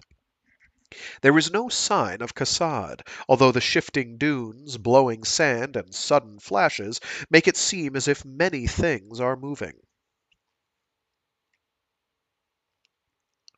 The consul looks up, seeing the wide entrance to the valley now and the rushing clouds low above it, half expecting to see the blue fusion glow of his ship lowering through them. The storm is terrible, but his spacecraft has landed in worse conditions. He wonders if it is already down and the others are waiting at the base of it for him to arrive. But when he reaches the saddle between cliff walls at the opening of the valley, the wind assaults him anew. He sees the four others huddled together at the beginning of the broad, flat plain, but there is no ship. Shouldn't it be here by now? Shouts Lamia as the consul approaches the group. He nods and crouches to extract the comlog from his pack. Weintraub and Silenus stand behind him, bending over to offer some shelter from the blowing sand. The consul extracts the comlog and pauses, looking around. The storm makes it appear as if they are in some mad room where the walls and ceiling change from instant to instant, 1 second closing in on them, scant meters away, the next second receding to the distance, the ceiling floating upward, as in the scene where the room and the Christmas tree expand for Clara in Tchaikovsky's Nutcracker. The consul palms the disk key, bends forward, and whispers into the voice square. The ancient instrument whispers back to him, the words just audible above the rasp of sand. He straightens up and faces the others. The ship was not allowed to leave. There is a babble of protest. What do you mean, not allowed? Asks Lamia when the others fall silent. The consul shrugs and looks skyward as if a blue tail of flame might still announce the ship's coming. It wasn't given clearance at the spaceport in Keats. Didn't you say you had clearance from the fucking Queen? Shouts Martin Silenus. Old Gallstone herself? Gladstone's clearance pip was in the ship's memory, says the consul. Both the force and port authorities knew that. So what the hell happened? Lamia wipes her face. The tears she had shed back at the tent have left tiny rivulets of mud in the coating of sand on her cheeks. The consul shrugs. Gladstone overrode the original pip. There's a message here from her. Do you want to hear it? For a minute, no one answers. After their week of voyage, the thought of being in touch with someone outside their own group is so incongruous that it does not register at once. It was as if the world beyond the pilgrimage had ceased to exist, except for the explosions in the night sky. Yes, Saul Weintraub says. Let's hear it. A sudden lull in the storm makes the words seem very loud. They gather around and crouch near the old comlog, setting Father Hoyt in the center of their circle. In the minute they have left him untended, oh my gosh, give me a sec. In the minute they have left him unattended, a small dune has begun to form itself around his body. The telltales are all red now, except for the extreme measures monitor's glowing amber. Lamia sets another plasma cartridge in place and makes sure that the osmosis mask is secure on Hoyt's mouth and nose, filtering pure oxygen in and keeping sand out. "All right," she says. The console triggers the disk key. The message is a fatline squirt, recorded by the ship some 10 minutes earlier. The air mists with the data columns and spherical image colloid which characterizes comlogs dating back to the Hegira. The image of Gladstone shimmers, her face distorting bizarrely and then almost comically, as millions of specks of wind-blown sand rip through the image. Even at full volume, her voice is almost lost to the storm. "I'm sorry," says the familiar image, "but I cannot allow your spacecraft to approach the tombs just yet. The temptation to leave would be too great, and the importance of your mission must override all other factors. Please understand that the fate of worlds may rest with you. Please be assured that my hopes and prayers are with you. Gladstone out." Thoughts and prayers. The image folds itself about as useful here as it is anywhere else. The image folds into itself and fades away. The consul, Weintraub, and Lamia continue to stare in silence. Martin Silenus stands, throws a handful of sand at the empty air where Gladstone's face had been seconds earlier, and screams, Goddamn father fucking asshole politician moral paraplegic dipshit drag queen bitch! He kicks sand in the air. The others shift their stares to him. "Well, that really helped," Brawne Lamia says softly. Silenus waves his arms in disgust and walks away, still kicking at dunes. Is there anything else? Weintraub asks the consul. No. Brawne Lamia crosses her arms and frowns at the comlog. "I forget how you said this thing works. How are you getting through the interference?" "Tight beam to a pocket comsat I seeded as we came down from the Yggdrasil," says the consul. Lamia nods.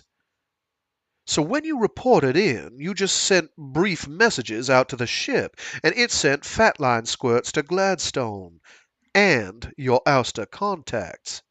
"Yes." "Can the ship take off without clearance?" Can the ship take off without clearance? Asks Weintraub. The older man is sitting, his knees raised and his arms draped on them in a classic posture of pure fatigue. His voice is also tired. Just override Gladstone's prohibition? "No," says the consul. "When Gladstone said no, Force set a Class 3 containment field over the blast pit where we parked the ship." "Get in touch with her," says Brawne Lamia. "Explain things." "I've tried." The consul holds the comlog in his hands, sets it back in the pack. No response. Also, I mentioned in the original squirt that Hoyt was badly hurt and that we needed medical help. I wanted the ship's surgery ready for him. Hurt, Repeats Martin Silenus, striding back to where they huddled. Shit. Our padre friend is dead as Glennon Heights' dog. He jerks his thumb in the direction of the cloak-wrapped body. All monitor displays are red. Brawne Lamia bends closer and touches Hoyt's cheek. It is cold. Both his comlog biomonitor and the medpack begin chirping brain death warnings. The osmosis mask continues to force pure O2 into his lungs, and the medpack stimulators still work his lungs and heart, but the chirping rises to a scream and then settles to a steady, terrible tone. He lost too much blood, says Saul Weintraub. He touches the dead priest's face, his own eyes closed, head bowed. Great, says Silenus. Fucking great. And according to his own story, Hoyt's gonna decompose and recompose thanks to that goddamn cruciform thing. 2 of the goddamn things. The guy's rich in resurrection insurance. And then come lurching back like some brain-damaged edition of Hamlet's daddy's ghost. What are we gonna do then? Shut up, says Brawne Lamia. She is wrapping Hoyt's body in a layer of tarp she has brought from the tent. Shut up yourself! Screams Silenus. We got one monster lurking around. Old Grendel himself is out there somewhere, sharpening his nails for his next meal. Do you really want Hoyt's zombie joining our happy crew? You remember how he described the Bikura? They'd been letting the cruciforms bring them back for centuries, and talking to one of them was like talking to an ambulatory sponge. Do you really want Hoyt's corpse? Sorry. Do you really want Hoyt's corpse hiking with us? 2, says the consul. What? Martin Silenus whirls, loses his footing, and lands on his knees near the body. He leans toward the old scholar. What did you say? 2 cruciforms, says the consul. His and Father Paul de Rey's. If his story about the Bikura was true, then they'll both be resurrected. Ah, Christ on a stick, says Silenus and sits in the sand. Brawne Lamia has finished wrapping the priest's body. She looks at it. I remember that in Father de Rey's story about the Bikura named Alpha. I remember that in Father de Rey's story about the Bikura named Alpha, she said. But I still don't understand. The law of conservation of mass has to come in there somewhere. They'll be short zombies, says Martin Silenus. He pulls his fur coat tighter and pounds the sand with his fist. There is so much we could have learned if the ship had arrived, says the consul. The autodiagnostics could have... He pauses and gestures. Look, there is less sand in the air. Perhaps the storm is... Lightning flashes, and it begins to rain, the icy pellets striking their faces with more fury than the sandstorm had shown. Martin Silenus begins to laugh. It's a fucking desert, he shouts toward the sky. We'll probably drown in a flood. We need to get out of this, says Saul Weintraub. His baby's face is visible between the gaps in his cloak. Rachel is crying. Her face is very red. She looks no older than a newborn. Keep Kronos, says Lamia. It's a couple of hours. Too far, says the consul.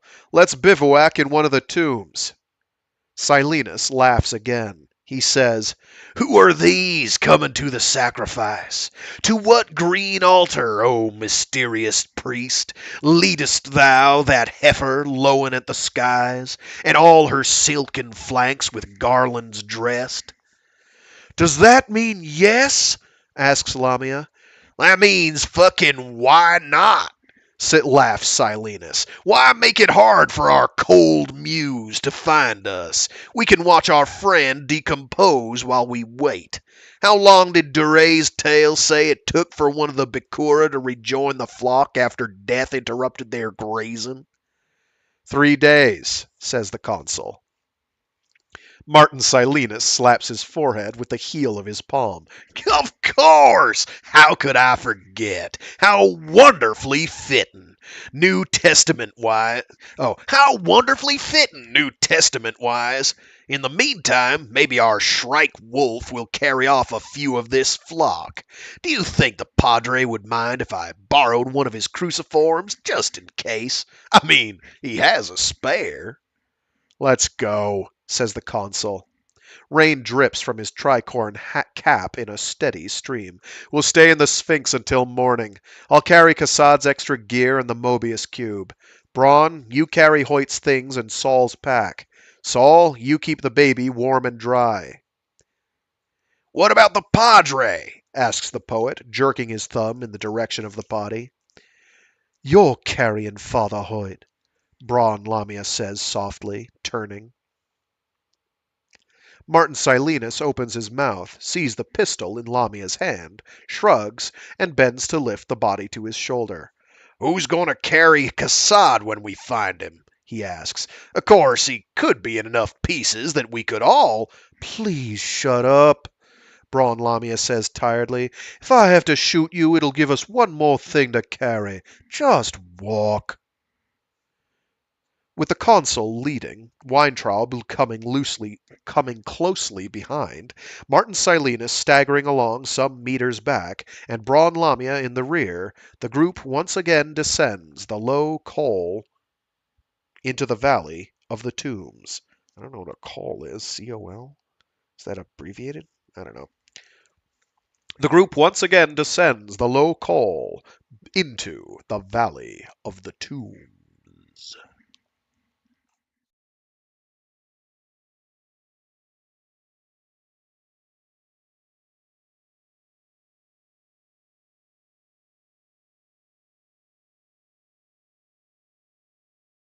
Chapter 9.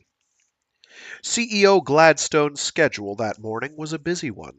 Oh, sorry. CEO Gladstone's schedule that morning was a busy one.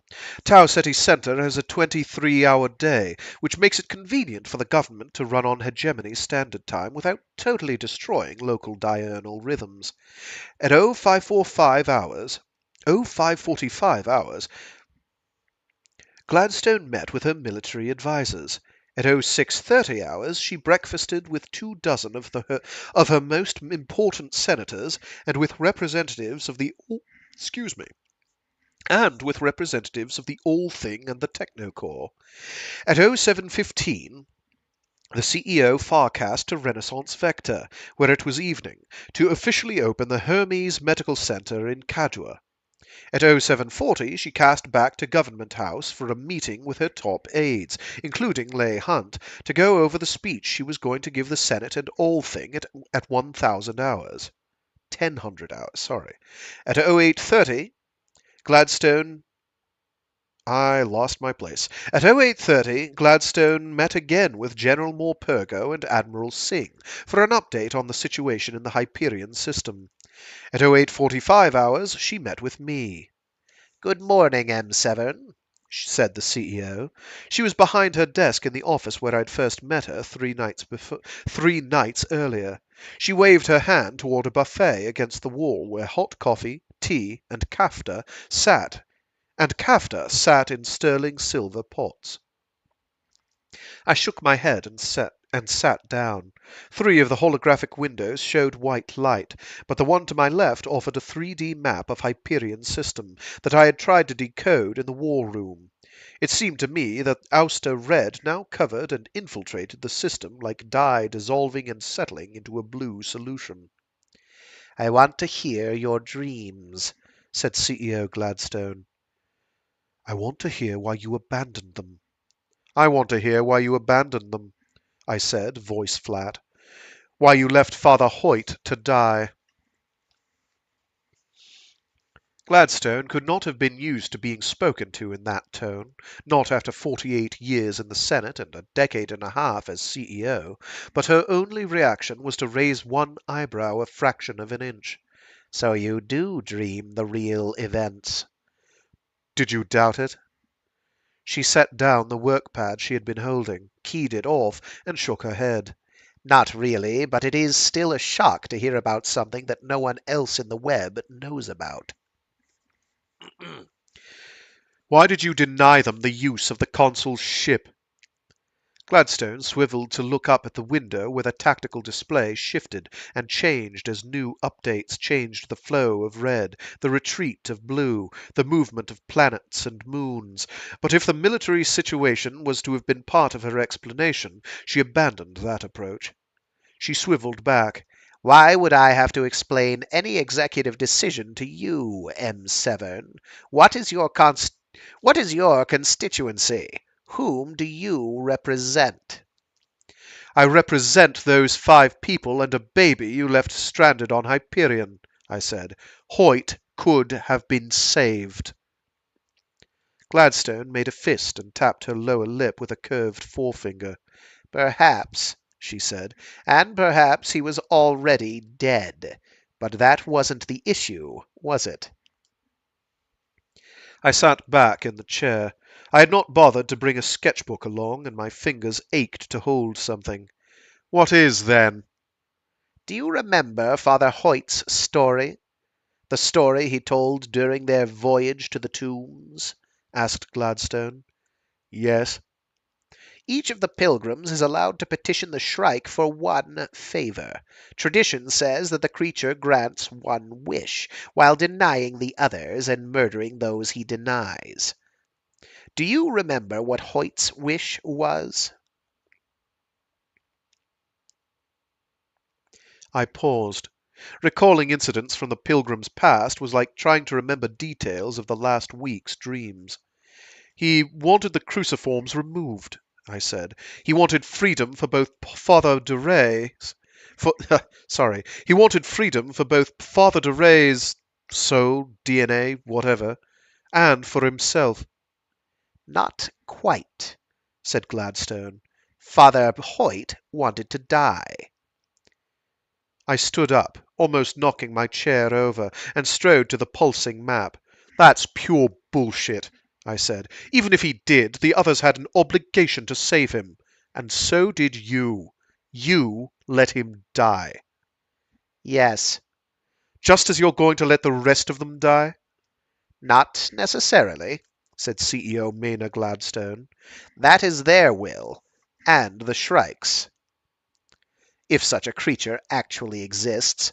All I know at this point is that their pilgrimage is too important to allow them a means of retreat at the moment of decision. Whose decision? Theirs? How can the lives of 6 or 7 people, and a baby, affect the outcome of a society of 150 billion? I knew the answer to that, of course.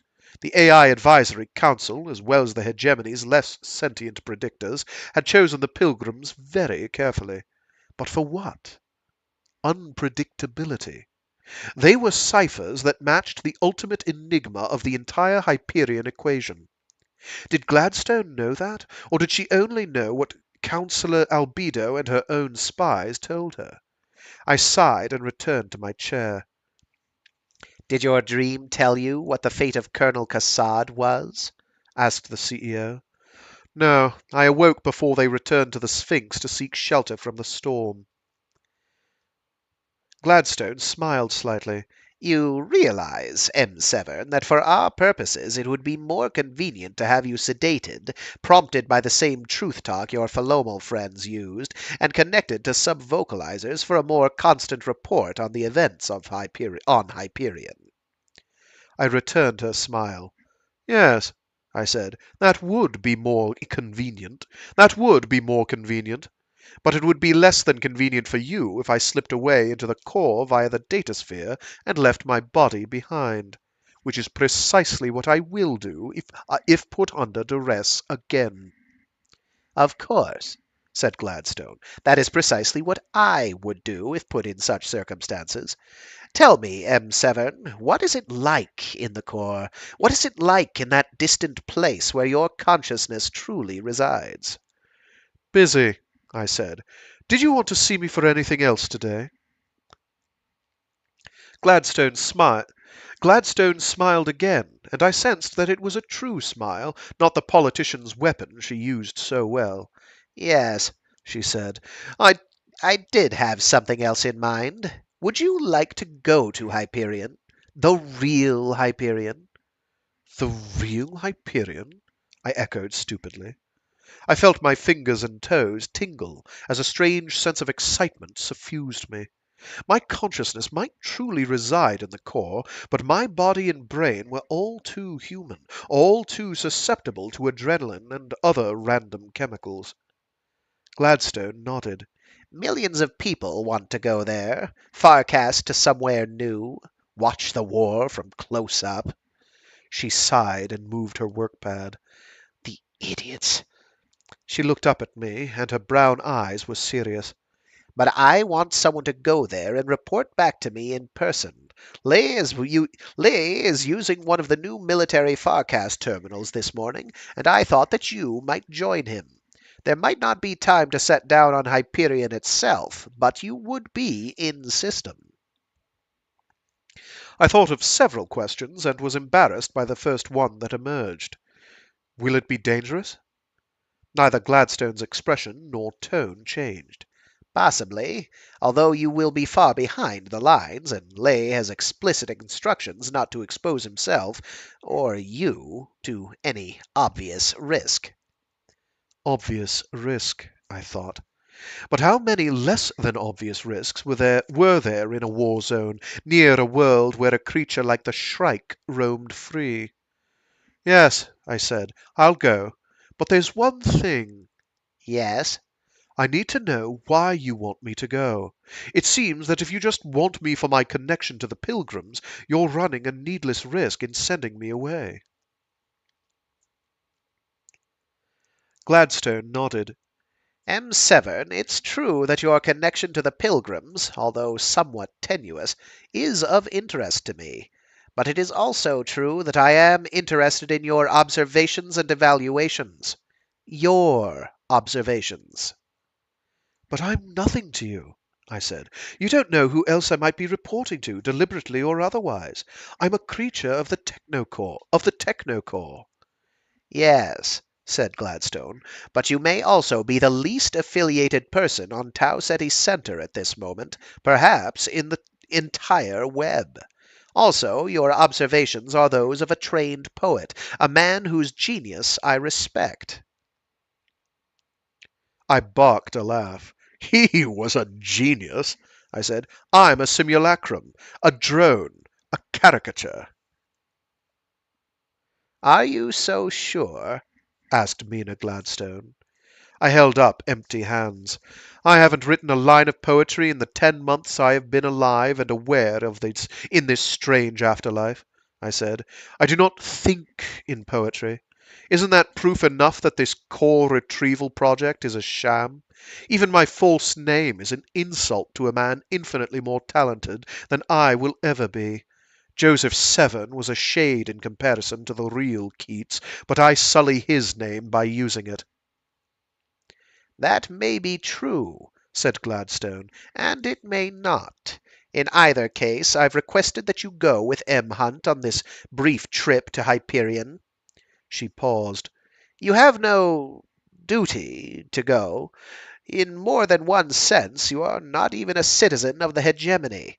But I would appreciate it if you did go. I'll go, I said again, hearing my own voice as if from a distance. Very good. You'll need warm clothes. Wear nothing that would come loose or cause embarrassment in free fall, although there is little likelihood that you will encounter that. Meet M. Hunt in the primary government house Farcaster Nexus in... She glanced at her comm log. 12 minutes. I nodded and turned to go. Oh, M7? I paused by the door. The old woman behind the desk suddenly looked rather small and very tired. Thank you, M7, she said.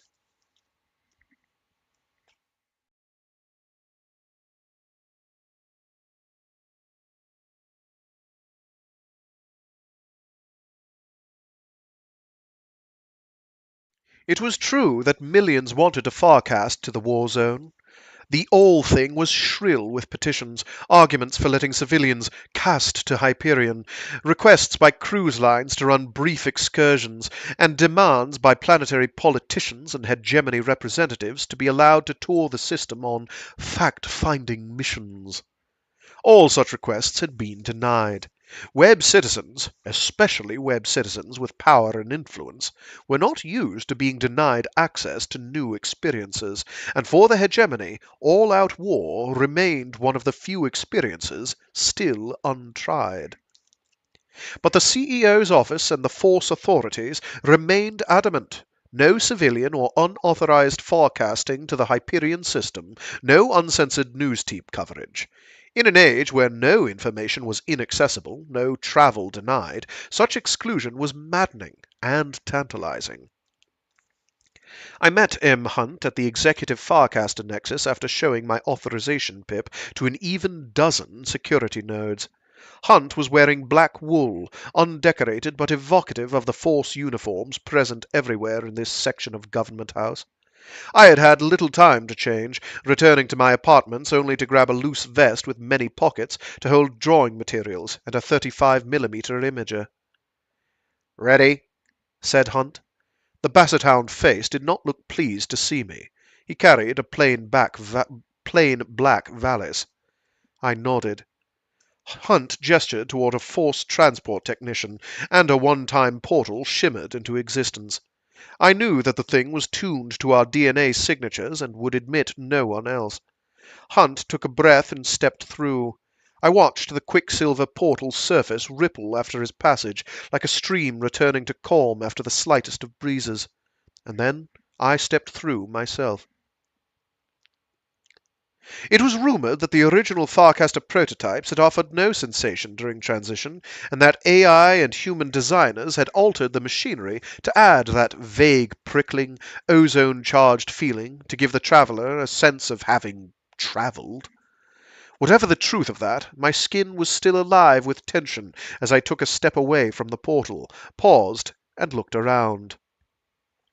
It's strange but true that war-going spacecraft have been depicted in fiction, film, holo, and stimsim for more than 800 years, even before humankind had left old Earth in anything but atmosphere-skimming converted airplanes. Their flat films had shown epic space battles, huge interstellar dreadnoughts with incredible armament, lunging through space like streamlined cities. Even the spate of recent war holies after the Battle of Brescia showed great fleets battling it out at distances 2 ground soldiers would find claustrophobic, ships ramming and firing and burning like Greek triremes packed into the straits of Artemisium. It's little wonder, then, that my heart was pounding and my palms were a bit moist as I stepped onto the flagship of the fleet, expecting to emerge onto the broad bridge of a warship out of the Holies, giant screens showing enemy ships, klaxons sounding, craggy commanders huddled over the tactical command panels as the ship lurched first right, then left. Hunt and I were standing in what could have been a narrow corridor of a power plant. Colour-coded pipes twisted everywhere. Occasional handholds and airtight hatches at regular intervals suggested that we were indeed in a spacecraft. State-of-the-art disk key and interact panels showed that the corridor served some purpose other than access to elsewhere, but the overall effect was one of claustrophobia and primitive technology. I half expected to see wires running from circuit nodes. A vertical shaft intersected our corridor. Other narrow, cluttered avenues were visible through the other hatches. Hunt looked at me and shrugged slightly. I wondered if it was possible that we had farcast to the wrong destination. Before either of us had said anything, a young Force Space ensign in black battle dress appeared from one of the side corridors, saluted Hunt, and said, "Welcome to the HS Hebrides, gentlemen. Admiral Nishita has asked me to convey his compliments and to invite you to the Combat Control Center. If you will follow me, please." With that, the young ensign wheeled, reached for a rung, and pulled himself into a cramped vertical shaft. We followed as best we could, Hunt struggling not to drop his valise, and me trying not to have my hands ground under Hunt's heels as we climbed. After only a few yards, I realized that the gravity was far less than one standard here, was not, in fact, gravity at all, but felt more like a multitude of small but insistent hands pressing me down. I knew about spacecraft using a Class 1 containment field throughout a ship to simulate gravity, but this was my first direct experience of it. It was not a truly pleasant sensation. The constant pressure was rather like leaning into a wind, and the effect added to the claustrophobic qualities of the narrow corridors, small hatches, and equipment-cluttered bulkheads. The Hebrides was a 3C ship, Communication Control Command, and the Combat Control Center was its heart and brain. But it was not a very impressive heart and brain. The young ensign passed us through 3 airtight hatches, led us down A final corridor past marine guards, saluted, and left us in a room perhaps 20 yards square, but one so crowded with noise, personnel, and equipment that one's first instinct was to step back outside the hatch to get a breath of air. There were no giant screens, but dozens of young Force Space officers hunkered over cryptic displays, sat enmeshed in stim-sim apparatus, or stood before pulsing call-ups which seemed to extend from all 6 bulkheads. Men and women were lashed into their chairs and sensory cradles, with the exception of a few officers, most looking more like harried bureaucrats than craggy warriors, who wandered the narrow aisles, patting subordinates on the back, barking for more information, and plugging into consoles with their own implant jacks. One of these men came over in a hurry, looked at both of us, saluted me, and said, "Hunt." I nodded toward my companion. Hunt, said the overweight young commander. Admiral Nishida will see you now.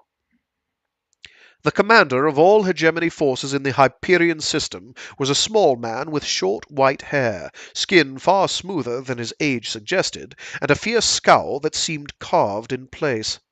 Admiral Nishida wore high-necked dress black, with no rank insignia except for the single red dwarf sun on his collar. His hands were blunt and quite powerful-looking, but the nails were recently manicured. The Admiral sat on a small dais, surrounded by equipment and quiescent call-ups. The bustle and efficient madness seemed to flow around him like a fast stream around an impervious rock. "You're the messenger from Gladstone," he said to Hunt. "Who's this?" "My aide," said Leigh Hunt. I resisted the urge to raise an eyebrow. "What do you want?" asked Nishida. "As you see, we are busy." Leigh Hunt nodded and glanced around. "I have some materials for you, Admiral. Is there any place we can go for privacy?" Admiral Nishida grunted, passed his palm over a Rio sense, and the air behind me grew denser, coalescing into a semi-solid mist as the containment field reified. The noise of the combat control center disappeared. The 3 of us were in a small igloo of quiet. "Hurry it up," said Admiral Nishida. Hunt unlocked the valise and removed a small envelope with a government house symbol on the back. "A private communication from the Chief Executive," said Hunt. "To be read at your leisure, Admiral." Nishida grunted and set the envelope aside. Hunt set a larger envelope on the desk. "And this is a hard copy of the motion of the Senate regarding the prosecution of this, military action.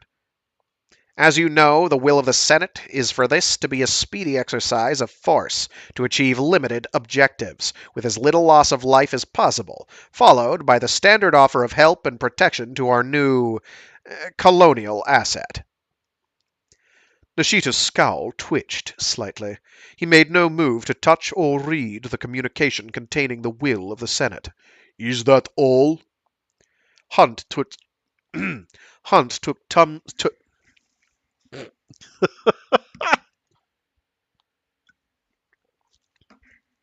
Hunt took his time responding. "That is all, unless you wish to relay a personal message to the CEO through me, Admiral." Nishida stared. There was no active hostility in his small black eyes, only an impatience that I guessed would not be quenched until those eyes were dimmed by death. "I have private fat line access to the Chief Executive," said the Admiral. "Thank you very much, Hunt. No return messages at this time.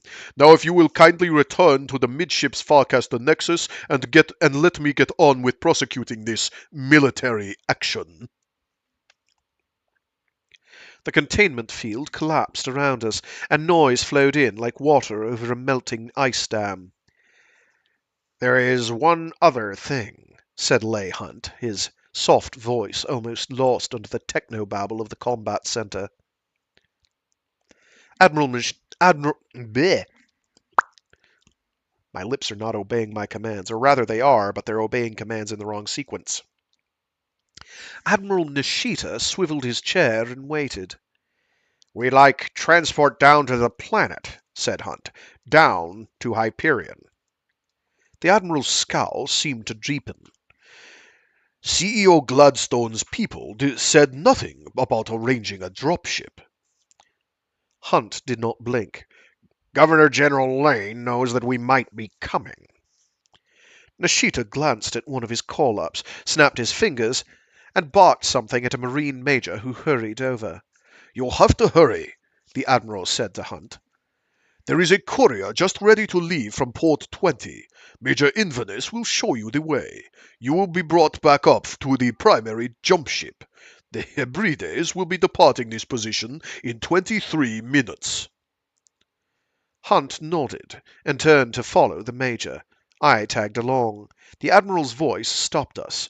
Hunt, he called. Please tell CEO Gladstone that the flagship will be too busy from this point on for any more political visits.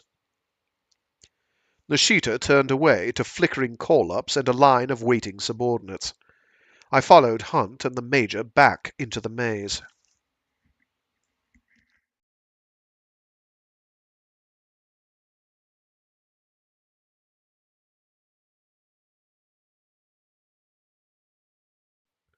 There should be windows. What? I'd been thinking about something, not paying attention. Leigh Hunt turned his head toward me. I've never been in a dropship without windows or view screens. It's strange. I nodded and looked around, noticing the cramped and crowded interior for the first time. It was true that there were only blank bulkheads and heaps of supplies and one young lieutenant in the passenger hold of the dropship with us. It seemed to conform to the claustrophobic ambiance of the command ship. I looked away, returning to the thoughts that had preoccupied me since we left Nishita. Following the other two to port 20, it had suddenly occurred to me that I was not missing something I had expected to miss. Part of my anxiety towards this trip had lain in the thought of leaving the datasphere. I was rather like a fish contemplating leaving the sea. Part of my consciousness lay submerged somewhere in that sea. The ocean of data and comlinks from 200 worlds in the core, all linked by the invisible medium once called datum plane, now known only as the megasphere. It struck me as we left Nishita that I could still hear the pulse of that particular sea, distant but constant, like the sound of the surf half a mile from the shore, and I had been trying to understand it all during the rush to the dropship, the buckling in and separation, and the 10-minute cislunar sprint to the fringes of Hyperion's atmosphere. Force prided itself on using its own artificial intelligences, its own dataspheres and computing sources. The ostensible reason lay in the requirement to operate in the great spaces between web worlds, the dark and quiet places between the stars and beyond the web megasphere. But much of the real reason lay in a fierce need for independence, which Force had shown toward the Technocore for centuries.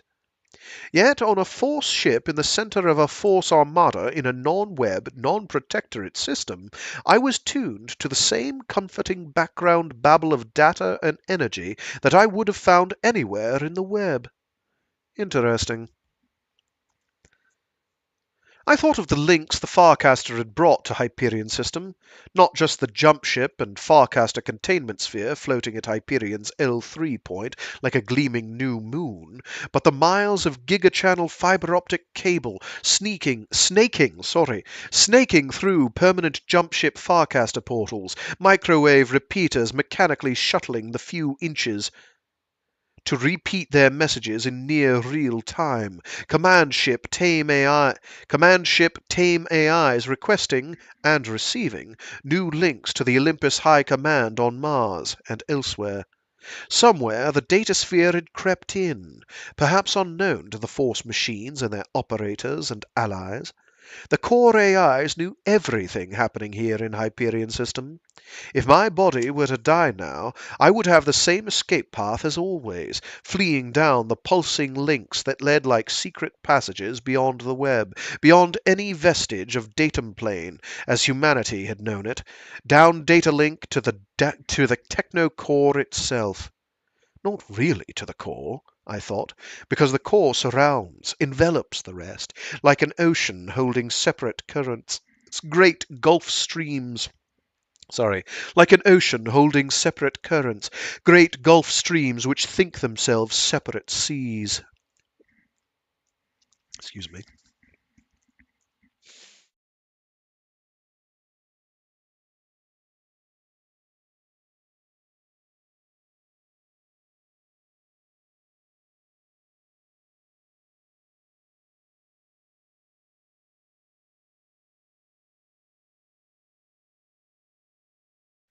I just wish there was a window, Whispered Leigh Hunt. Yes, so I said, so do I. The dropship bucked and vibrated as we entered Hyperion's upper atmosphere. Hyperion, I thought. The Shrike. My heavy shirt and vest seemed sticky and clinging. A faint susurration from without said that we were flying, streaking across the lapis skies at several times the speed of sound. The young lieutenant. Sorry, if I'm doing this British accent, I should call him a lieutenant, shouldn't I? Really, calling him a lieutenant is a bit of a dead giveaway that I'm not a native. The young lieutenant. Ah, now no one will know. The young lieutenant leaned across the aisle. First time down, gentlemen? Hunt nodded. The lieutenant was chewing gum, showing how relaxed he was. You two civilian techs from the Hebrides? We just came from there, yes, said Hunt. Thought so, grinned the lieutenant. Me, I'm running a courier pack down to the Marine base near Keats. My 5th trip. A slight jolt ran through me as I was reminded of the name of the capital. Hyperion had been repopulated by sad King Billy and his colony of poets, artists, and other misfits fleeing an invasion of their homeworld by Horace Glennon Height, an invasion which never came. The poet on the current Shrike pilgrimage, Martin Silenus, had advised King Billy almost 2 centuries earlier in the naming of the capital. Keats. The locals called the old part Jacktown. You're not going to believe this place, said the lieutenant. It's the real ain't a land of nowhere. I mean, no datasphere, no EMVs, no farcasters, no stim bars, no nothing. It's no wonder that there are thousands of the fucking indigenes camped around the spaceport just tearing down the fence to get off-world. Are they really attacking the spaceport? Asked Hunt. Nah, said the lieutenant and snapped his gum. They're ready to, if you know what I mean. That's why the 2nd Marine Battalion has set up a perimeter there and secured the way into the city. Besides, the yokels think that we're going to set up farcasters any day now and let them step out of the shit they got themselves into.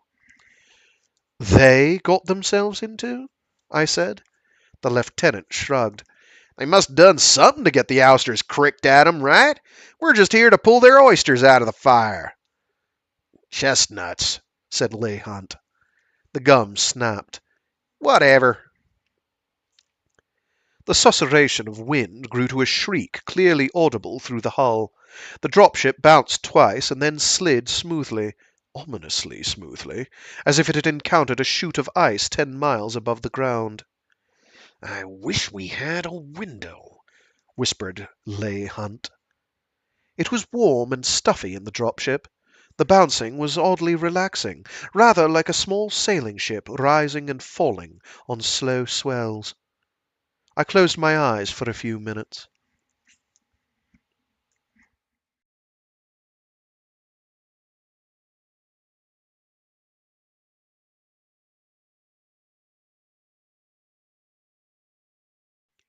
Chapter 10. Saul, Brawne, Martin Silenus, and the consul carry gear, Het Mastine's Mobius cube, and the body of Lenar Hoyt down the long incline to the entrance of the Sphinx. Snow is falling rapidly now, twisting across the already writhing dune surfaces in a complex dance of wind-driven particles. Despite their comlogue's claim that night nears its end, there is no hint of sunrise to the east. Repeated calls on their comlog radio link bring no response from Colonel Cassad. Saul Weintraub pauses before the entrance to the time tomb called the Sphinx. He feels his daughter's presence as a warmth against his chest under the cape, the rise and fall of the warm baby's breath against his throat. He raises one hand, touches the small bundle there, and tries to imagine Rachel as a young woman of 26, a researcher pausing at this very entrance before going in to test the anti-entropic mysteries of the time tomb. Saul shakes his head. It has been 26 long years and a lifetime since that moment. In 4 days it will be his daughter's birthday. Unless Saul does something, finds the Shrike, makes some bargain with the creature, does something, Rachel will die in 4 days. Are you coming, Saul? Calls Brawne Lamia. The others have stored their gear in the first room, half a dozen meters down the narrow corridor through stone. Coming, he calls, and enters the tomb. Glow globes and electric lights line the tunnel, but they are dead and dust-covered. Only Saul's flashlight and the glow from one of Cassad's small lanterns light the way. The first room is small, no more than 4 by 6 meters. The other 3 pilgrims have set their baggage against the back wall and spread tarp and bedrolls in the center of the cold floor. 2 lanterns hiss and cast a cold light. Saul stops and looks around. Father Hoyt's body is in the next room, says Brawne Lamia, answering his unasked question. It's even colder there. Saul takes his place near the others. Even this far in, he can hear the rasp of sand and snow blowing against stone. The consul is going to try the comlog again later, says Brawne. Tell Gladstone the situation. Martin Silenus laughs. It's no use. No fucking use at all. She knows what she's doing, and she's never gonna let us out of here. I'll try just after sunrise, says the consul. His voice is very tired. I will stand watch, says Saul. Rachel stirs and cries feebly. I need to feed the baby anyway. The others seem too tired to respond. Brawne leans against a pack, closes her eyes, and is breathing heavily within seconds. The consul pulls his tricorn cap low over his eyes. Martin Silenus folds his arms and stares at the doorway, waiting. Saul Weintraub fusses with a nursing pack, his cold and arthritic fingers having trouble with the heating tab. He looks in his bag and realizes that he has only 10 more packs, a handful of diapers. The baby is nursing, and Saul is nodding, almost sleeping, when a sound wakes them all. What? Cries Brawne, fumbling for her father's pistol. Shh! Snaps the poet, holding his hand out for silence. From somewhere beyond the tomb comes the sound again. It is flat and final, cutting through the wind noise and sand rasp. Cassad's rifle, says Brawne Lamia. Or someone else's, whispers Martin Silenus. They sit in silence and strain to hear. For a long moment there is no sound at all. Then, in an instant, the night erupts with noise. Noise which makes each of them cringe and cover his or her ears. Rachel screams in terror, but her cries cannot be heard over the explosions and rendings beyond the tomb.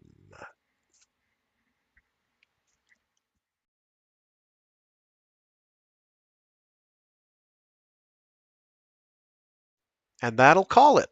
Do it. Whatever. That'll do it for this week. Ending on that thrilling. What do they call that? The thing where you.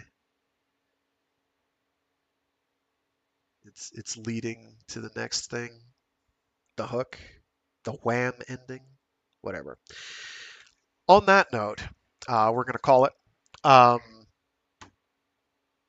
So yeah, bunch happened this week. Um, Keats is descending to Hyperion. Keats got kidnapped. Um, Hoyt is dead. Requiescat in pace. Good times. Anyway, Kassad may or may not be fighting the Shrike. Yeah, good times. Yeah, with that, I'm going to go. To anyone listening to this after the fact, if you're wondering why it's so rough, it's because we do it live every Monday, Wednesday, and Friday. Um, Starting at about noon Eastern Standard Time or East Coast US time, whichever makes it easier for you to find. Um, I do different reading streams. At least for this year, I'm doing different reading streams each of those days, and you can tune in and hopefully enjoy. If you don't enjoy, tell me why. I'm open to feedback. Nothing might change, but I am open to feedback. Um, with that, I'm going to scooch. Hope you all had a good time. I know I sure did. Things are really ramping up here. Things are going to be downright exciting going forward. It's going to be great. Um, yeah. So, yeah. Stay safe, stay sane, and be decent to each other. See you all later. Bye bye. Until next time.